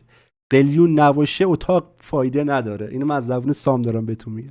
جدید گرفتم کرینو پی سی مبارکت داشت. قلیون مبارکت. اتاق به تخمت. قلیون مبارکت سام. بهتون میگم چه قیمتش نمیدونم الان واقعا تو بازار چقدر قیمتش. پی سی دومم این زیر داریم که پی سی هستش که برای چقدر پی سی دومش خوشگله حاجی سفید یه دست من دوست دارم. تو کارهای دوربین و اینجور چیزا استفاده میشه. فکر می‌کنم یه 1660 تی آی. ای خدا ما یه نور بخریم یه سافت باکس بخریم فعلا بقیه چیزا بمونه واسمون. بی اس اس سی داره. خیلی چیز شاخی نیست ولی برای اینکه ما بخوایم ازش کار بکشیم که سیستم اول فشار سی پی یو کمتر بشه نیازمند پی سی دوم بودیم که با یک کپچر کارت الیگاتو این دو تا. حالا ما هدف گذاشتیم دکور اتاق 10 میلیون تومان. 500 میلیون کجا 10 میلیون کجا. اون 10 میلیون هم 3 ماه پر نشده. خدایا شکرت. زیر پام که یه دونه فلور پده که برای استفاده صندلی که ما چرخ صندلیمون دیگه همسایه پایینی اذیت نشه میریم روش میایم عقب جلو. تو استریمری همسایه پایینی بالایی رو خارشو میگای. ببخشید الان همسایه بالایی ما شکایت کرده و اینجا رو همه رو باید پد عایق صدا بزنم عملی میاد بزنم. بعضی وقتا میبینید داد میزنم همسایه اخواب پر میشه. چرخانه دیر وقت اذیت شه. البته عربده هامون هست ولی خب دقیقاً عربده ها رو هست. دوربین استریممونه که دوربین استریممون در دست آقا بنیامینی که دوربین استریمش من قبلا دیدم سونی ایوان هست که از بهترین دوربین هایی که من جدیدن دارم باش کار میکنم. دوربین استریم مبلغ فکر میکنم نزدیک 100 میلیون. این خیلی دوربین خوبیه بچه واسه استریم. فقط بادیشه. لنزی هم که روش هست 16 سیگما. من فکر کنم نزدیک 20-25 میلیونه. 130-40 تومن ناقابل. پشت این چیه؟ پشت اینجا لباسامه. خب اینا خونش هم عوض کرد یا فقط اتاقش رو عوض کرد؟ کسی میدونه بچه‌ها؟ توضیح ندادم. باشه به ترتیب. اینجا رو واسه ببینیم اینجا چیه؟ خیلی به هم ریخته است. اشکال نداره. واسون بچه‌ها دوست دارن. اینجا لباسای من به هم ریختت اینه. پس کمد منو ببینید چی میگی؟ تو کمد من جوراب آویزون شورت آویزون یا اول فصل خیلی لباسا. شاید بتونید تو تمام مدلش خیلی بشه. اون اسکارفیس روی تیشرتت منو کشته. اسکارفیس، آلپاچینو. کردم 24 سالی که تمام این تجهیزات و تمام این وسایل اینا رو من همه رو خریدم به لطف شما. بیشترش رو لباس خریدم. کدومشون اصلا بیشتر دوست داری واقعا؟ اینو خودم خیلی بیشتر از همه دوستش دارم. خیلی کاپشن باحالیه. اینو 4 سال خریدم اگه اشتباه نکنم. قیمت اونچنانی نداره. تم بزن ببینیم تو تنت چجوریه. 2-3 سال پیش خریدمش. و یه سری تم بزن ویدیو ضبط کرده. حمایت صفت این تنشه. این که عوض کردم خود این کمد با این آینه نزدیک 35 میلیون برام بود. هولی شت چقدر زیاد حاجی یه کمد. عرض موضوعتون این نیست، این آینه و این ویترینی که داریم اینجا میبینید مشکیه با اینجا اینا نزدیک به 110-20 میلیون برام. هولی شت 120 میلیون فقط یه کمد. چقدر هزینه ها زیاده حاجی. من هدفم پورشه عمرن نتونم یه همچین چیزی بزنم. من هدفم پورشه تهش بتونم هیچ کار نمیتونم. با 10 میلیون چه گویی میتونم. وای 120 میلیون فقط به قفسون خیلی هنگفت بود به خاطر اینکه همشون چوب سلایه یش مبارکته. مبارکه ان شاء الله بترکونی. ترکوندی ان شاء الله بیشتر. 4 نفره نمیتونستنش بیارم. این خیلی سنگینه. و سروش مدلی دمش گرم خیلی لطف کرد من. خیلی زحمت کشید. اینو برام زده مد اسنایپر نه؟ خود سام صابری رو میزد به نظرم بهتره. این مبل همین مبلو بکنم یه مبل کار عزیز که خیلی طول داد این مبل به ما. آجی یه مبل ساده است. نه به نظرم مبلش خیلی چیکا رنگش به اتاقش میاد. اون بالشت یوتیوب و تویچی هم گذاشته خیلی خفنه ولی یه مبل ساده است. چیز همچین دهن ما رو سرویس که میگی دهن اون رو سرویس کرد تا بهمون بده. میرفتی مبل فروشی یکی شبیش می‌خرید. این مبل هم از فکر کنم 20 میلیون برای من. بابا 20 میلیون یه کاناپه 2 نفره است دیگه. کس داره توش؟ چی داره توش؟ وایسا کار اون اگر دوست دارید بچه‌های گالری لایت هاوس اینو آقا سعید گل لطف کرده برای ما فرستاده آورده. بالا چیه؟ بالا نشون بده. بالا که کفشا فانکو پاپ میذارن، فیگور اکشن میذارن، اکشن فیگور میذارن، کفشای نایکیشو گذاشته. اوکی؟ یه کتونیایی که هر کدومش واقعا از یک دوره و یک جای. کدومشون از هم بیشتر دوست داری؟ این نایک انبوش دوست دارم. خیلی نایک خفنه. یه ذره خاک نشسته روش اون بالا بوده ولی این یکی از کتونیایی که خیلی دوستش دارم. چرا نایکش زده بیرون؟ از 17 میلیون. این گرون ترینش همینه. انبوش آره اینو نزدیک 17 میلیون خریدم به خاطر سایز باش 43 بود. آجی نایکاش زده بیرون آسام. این نایکا چون مطمئنی فیک نیست. که کلا یه سریاشون لیمیتد میشن مثلا با انبوش میزنه فلان میکنه نسبت به سایز لیمیتده. زپا قیمتشون تغییر میکنه. مثلا کتونی بعدی من کتونی دوست داشتنیه من نزدیک در عاشق نایکی ها مشخصه. 12 تومن خریدم. یعنی همون نزدیک در 12 تومن تو یه رنج. داش ما دکور اتاقمون رو با 10 تومن می‌خوایم جمع کنیم. چون این یه ذره جدیدتر بود نزدیک 12 خورده وایسا. جفتشو از ایران گرفتم اگه اشتباه نکنم. ولی از جای اورجینال گرفتم. این پوما رو خودم جدیداً از ترکیه آوردم. این جزو کتونیه که خودم خیلی دوستش دارم چون خیلی منحصر به داش اینا فابریکی انگار دست نخورده انگار پا نخورده است. 6800 لیر یا 7000. اگه هم 6000 لیر منم خریده بودم بهش میذاشتمش تو ویترین.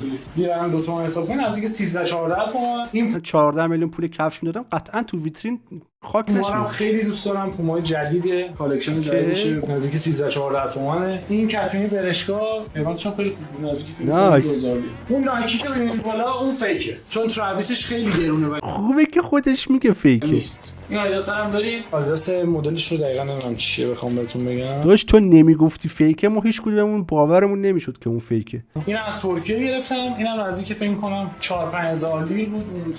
یه دونه زریکس دارم. این زریکس هم جزو کتونیه که خیلی دوستش دارم. ما اینو دایی جان محرمو میپوشیم. اینم باز از ترکیه شد کفش مخصوص محرم سبز بود که خودم نزدیک به همون فکر کنم 12 میلیون اینطورا باشه.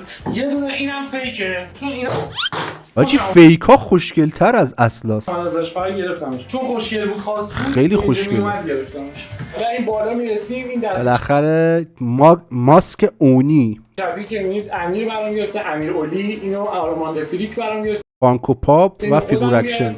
اینم امیر فانتوم. این کیه ها این چیه نه نکرومنسر تو دوتاه نه این هیروی چیه تو دوتا است همونه. حالا بیایم پایین‌تر اینم یه کادو تولد از طرف اوکی این خیلی قشنگه به تم اتاقش که کالاف بازی میکنه خیلی میاد خودش. دوست عزیزم بود اینترستلا این کاور اینترستلا چیه یه مورد عزیزم هم لطف کردن اینو برای من درست کردن که این مد اسنایپر میمونه.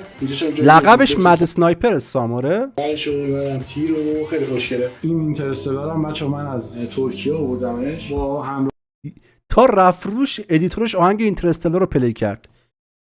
آفرین ادیتور. پینک فلوید، آلبوم دوال پینک فلویده، نسخه فیزیکیش. پشمای من پشمای چت. راه این پینک فلوید که میره تو این گرامافون، این همون گرامافون پشما که آقا خیلی دوستش داره. فکر کنم اینم نزدیک به 7 میلیون اگه اشتباه نکنم اونجا گرفتیم، یادم نمیاد. ولی این نسخه فیزیکی واقعا خود دوال پینک فلویده یا همینجوری بغل دست هم گذاشتیش؟ سیدیاشو دونه 2 میلیون پول دادیم. PS5 که فعلا استفاده نداره. داداش رو PS5 اونجا اونجوری نذار، وصلش کن حداقل به اون مانیتور، حداقل وصلش کن. زشته بابا. الان بچه‌ها تو چت 12 نفر آرزوشون PS5 داشته باشن، شب بشینن یه PS فیفایی بزنن. قلب من میگیره. PS5 تو خریدی گذاشتی تو تاقچه. نکن این کارو سام عزیزم، نکن این کار. اینجا هست. اینم آقای ما لطفی فعلا دادیم اینجا. اینو باهاش رکورد اورکلاک جهان رو توی قدیم زده. اونایی که بشناسن اوورکلاک زده با این مینبورد. این مادربردو من اسم دقیقش اوکی، این به عنوان دکور چیز باحالیه. یه مینبورد که رم روشه، کارت گرافیک و اس اس دی و همه چی هم روشه. وصلش کنش استفاده کن دیگه. سی پی یو هم روشه، فقط یه فن سی پی یو بذاری کار میکنه. ولی ببین از اینجا استارت میخوره. میبینی یعنی این مادربردی بودی که تو پی سی نمیرفته. سری جیشاک عزیزم، این جیشاک ساده است. من از ساعت خیلی سردر جدیدشه، جدیدترشه. این جیشاک جزو جیشاکای گرونه، فکر کنم نزدیک 13 14 میلیونه. و این جیشاک هم که ساعتی که خودم از همه بیشتر فقط هم جیشاک داره. دارم فکر کنم الان نزدیک به 25 تومن باشه، 20 25 تومن به سرش. داش حلالت باشه. اینجا رو بچه‌ها رفیقش یه ساعت برداشت گلدون بزنه سریع بذار سر جاش. این جیشاک ساعتی اسلو کنیم قشنگ ببینیم. اینو بذار سر جاش، بذار سر جاش. خودم از همه بیشتر دوستش دارم. فکر کنم الان نزدیک به 25 تومن باشه، 20 25 اون به سرش. قیافه رو یه تیکه بگم. اونو بذار سر جاش، 20 25 اون به بذار سر جاش، بذار سر جاش، بذار سر جاش. با دستت نسوخته. این PS5 کیاروکنی، امیدوارم این ویدیو رو نبینه چون کیاروکنی بهش دادین PS5. این دست من موندی، من گذاشتمش تو دکور ولی مال کیاروکنیه. این زیرم با کیاروکنی PS1 بازی میکردن. یه دونه میکروه که اوه نینتندوه. مال زمان بچگیمون بازی میکردیم. میکرو نیستش، نینتندوه. میگم نینتندوه آقا. میکرو چی بود؟ از تو یه ذره این برتر که میایم یه دکمه گذاشتیم برای دوستایی که هیترن. اینو اینجوری میزنیم. هر کس هست سلام. مانیتور چی شد؟ چی بود؟ چی بود؟ دوستایی که هیترن اینو اینجوری میزنیم. هر کس هست سلام. مانیتور هر کس هست سلام چی؟ 55 سامسونگ قیمتش رو واقعا نمیدونم چقدر تو بازار. 4K نه قطعا 4K. ساندبار JBL که اینو جدید خریدم برای تلویزیون که میشینم موقعی که فیلم میبینم اینجوری که میزنید تلویزیون دیگه چجوری میشه نزدیکی.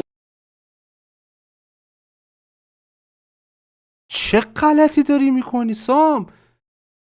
با چی واسه چی با ناخونت میزنی رو تیوی؟ اون تیوی برای تلویزیون که میشینم نزن به تیوی. موقعی که فیلم میبینم اینجوری که ناخونتو نزن به تیوی. میزنید تلویزیون دیگه چجوری میشه نزدیکی 16 17 میلیون اشتباه نه چه کاریه؟ اسم که سامسونگ نانولیف اینو داداشم صابر عزیزم به من کادو داد سال اولی که داشتم. اون نانولیف هم خیلی خفنه می‌کردم واقعا به کار هنوز که اینجا داریمش. اینم یه دونه گووی باش. یه گوویه هر چیزی که این پشت اوکی این بچه بهتون میگم چیکار میکنه. هر چیزی که تو تصویر مانیتور باشه نورشو پشت مانیتور هم میندازه. اجرا میشه نورشو میندازه رو دیوار. حالا من بلد بودم بلدم. یه دونه مک داریم. استعداد داریم امکانات نداریم ما. برای موقعی که می‌خوایم فیلم ببینیم یا هر چیز دیگه‌ای دیگه مکو وصل کرده به تیوی دیگه قشنگ مشخصه. تصویر رو مک رو تیوی هم هست. این مک اینجاست. اینجا میتونیم استفاده کنیم. مک پرو. ولی کیبل منیجمنتشو واقعا دوست دارم. هیچ کابلی نمیبینید بچه میبینید داکت رفته پشت تیوی. اگه این داکت رو سفید رنگ سفید میزد به نظر من بهترم میشد. خیلی کیبل منیجمنت مهمه. 2 سال پیش خریدم. ها، دوشک جدید خریدم. مبارکه. خیلی مهمه. دوشک مونسای ترکیه خریدم. اینم بگم ویدیو همش شبا چه اشغالی میکنه. شاف کردیم میگه همه رو دقیق بگو. عرضم حضورتون که آقا روم تور واسه همینه دیگه، باید همه چی رو بگی. شواف نیست دیگه داداش. یه شبه که نخریدی والا پاره شدی، چند سال استریم کردی، جزو بهترین استریمرهای ایران بودی، به اینجا رسیدی. شواف انه باید بگی دیگه. این هم بچهای آرتی دیزاین برامون فرستادن. ریتروتک مال What the fuck is this؟ عجب چیزیه حاجی، آیفون تیکه تیکه شده است. آیفون 7 اینو دو تا برام فرستادن، یه آیفون 4 فرستادن، یه آیفون 7. گفتی 13 شو بفرستن سلطان. آیفون 7 چیزه؟ علی بیگزمون بهم کار داده.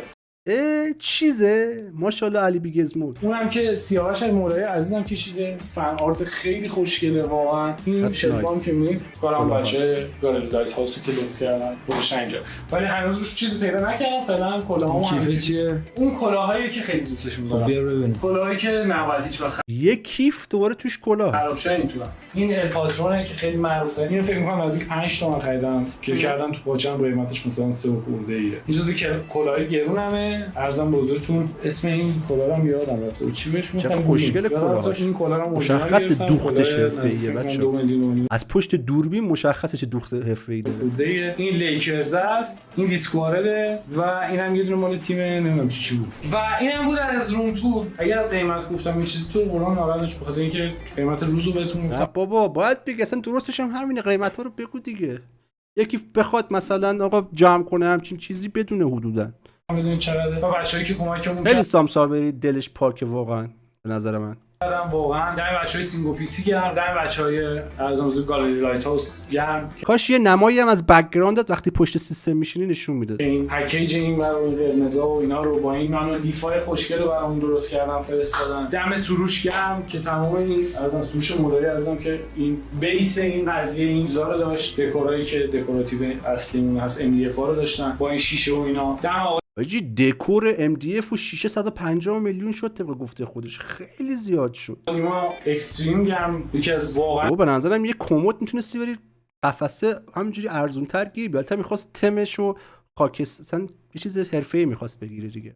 کسی خیلی واسه من زحمت کشید تو این چند وقت اومدن پی سی درست کردن و فلان و فلان و فلان. نیما خیلی زحمت کشید سر اتاق طراحی این اتاق با نیمای عزیزم بود. دم شما اگر شما نبودید هیچ کدوم اینا به لطف شما اتفاق نمیافتاد. امیدوارم که خودت ساده و شیک و خوب برگزار کرده باشی. من واقعا ساده بودن رو خیلی بیشتر دوست دارم. درسته شاید یه ذره قرمز بازی کردیم اونا، ولی ساده بودن رو خیلی دوست دارم. امیدوارم هر کسی که آرزوی اینو داره روزی استریمر بشه، یوتیوبر بشه و خانواده منم آرزوشو دارم. اینو بهشون اجازه رو بدن که بچه‌ها برن دنبال علایقشون. من تمام اینجایی که می‌بینید خانواده واقعا درست کردم، تو بازی کردن درستش کردم. واقعا من توی بازی معروف شدم، توی بازی کردن معروف شدم، توی استریم کردن معروف شدم، توی یوتیوب بودم و همه اینا از اونجا به دست اومد. به نظر من با این هزینه‌ای که کرده میتونست خیلی پرزرق و برق‌تر بسازه اینا رو.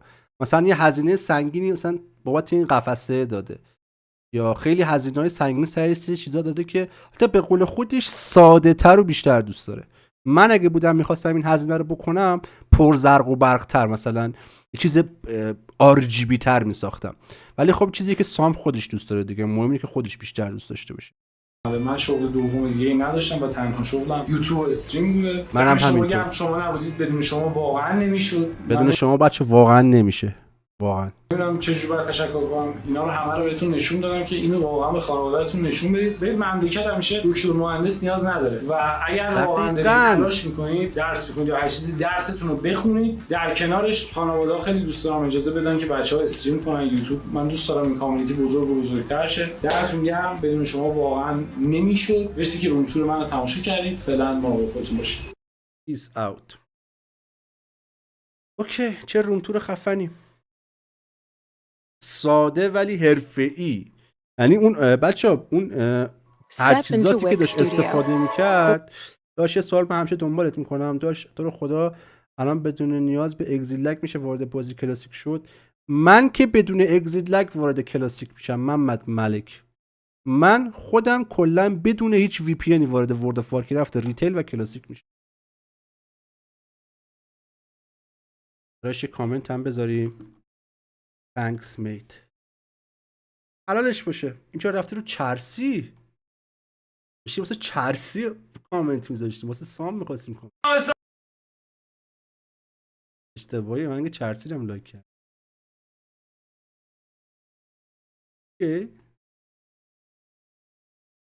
That's great. سلام. آره منم بهت گفتم دیگه محمد ملک، من گفتم که بدون وی پی ان دارم میرم تو بازی. الان بدون اگزیت لگ و بدون وی پی ان من دارم بازی. حالا یه سری‌ها میگم بند میشی، نمیدونم بند نمیشی، ایناش دیگه واقعا نمیدونم. نظر من بند نمیشه. و بچه‌ها در آخر میخوام ازتون که کانال دوم منو ساب کنید. قراره که استریم ها رو ببرم به کانال دومم، ولی از اونجایی که رو همین کانال اولمون کسی نمیاد نگاه کنه استریم رو، منظورم تو کانال دوممون که دیگه هیچ کی نمیاد، چون هیچ کی کانال دوممون رو نداره. کانال دومو سابسکرایب کنید، یک تعداد سابا از یه حدی بیشتر شه دیگه کلا استریمو میبریم کانال دوم اگه خدا بخواد. کافیه که شما ما رو ساب کنید و رو کانال دوم ما رو داشته باشید. لینکش رو تو چت واسهتون گذاشتم، اگه امکانش هست کانال دومو ساب کنید. من بین حاجی والاک تو رو بیشتر قبول دارم، عشق منی محمد ملک. حاجی والاک هم کارش درست. دم حاجی والاک هم گرم، دم همه بچه‌هایی که کانتنت ورد اف وارکرافت کار میکنن گرم. مهم نیست اگه کسی پشت من میاد فوش میده یا میاد پشت من بد میگه، من واسه هر کسی که کانتنت ورد اف وارکرافت میذاره ارزش قائلم. دمشون گرم، بالاخره دارن زحمت میکشن. بچه کانال دوم منو ساب کنید، قراره یواشاش کلا استریممون بره کانال دوم. دمتون گرم و مرسی که اومدید تو لایو استریم یواش یواش میخوام ببندم. امشب خیلی زیاد دمت گرم سام جون، داشت تو که میدونم ساب کردی، دمت گرم واقعا. مرسی که اومدید تو لایو استریم، مرسی که فاکینگ 3 ساعت تو لایو بودید، چت کردید، لایک کردید و مرسی از داشتی که دونیت کرد. تنها دونیت امشبمون باشی که 50000 تومان دونیت کرد، اسمش یه بار دیگه مرسی از علیرضا بابت 50000 تومان و مرسی از سام فرهادی، مرسی از محمد ملک، مرسی از احمد، مرسی از فراستی بیت فان، مرسی از امین دستی، مرسی از قست گابلین، مرسی از معراج، مرسی از موز بزرگ از تو توییچ، مرسی از همه بچه‌ای که اومده تو لایو استریم. دوستتون دارم. تا لایو استریم های بعدی و ویدیوهای بعدی شما رو به خدای بزرگ میسپارم.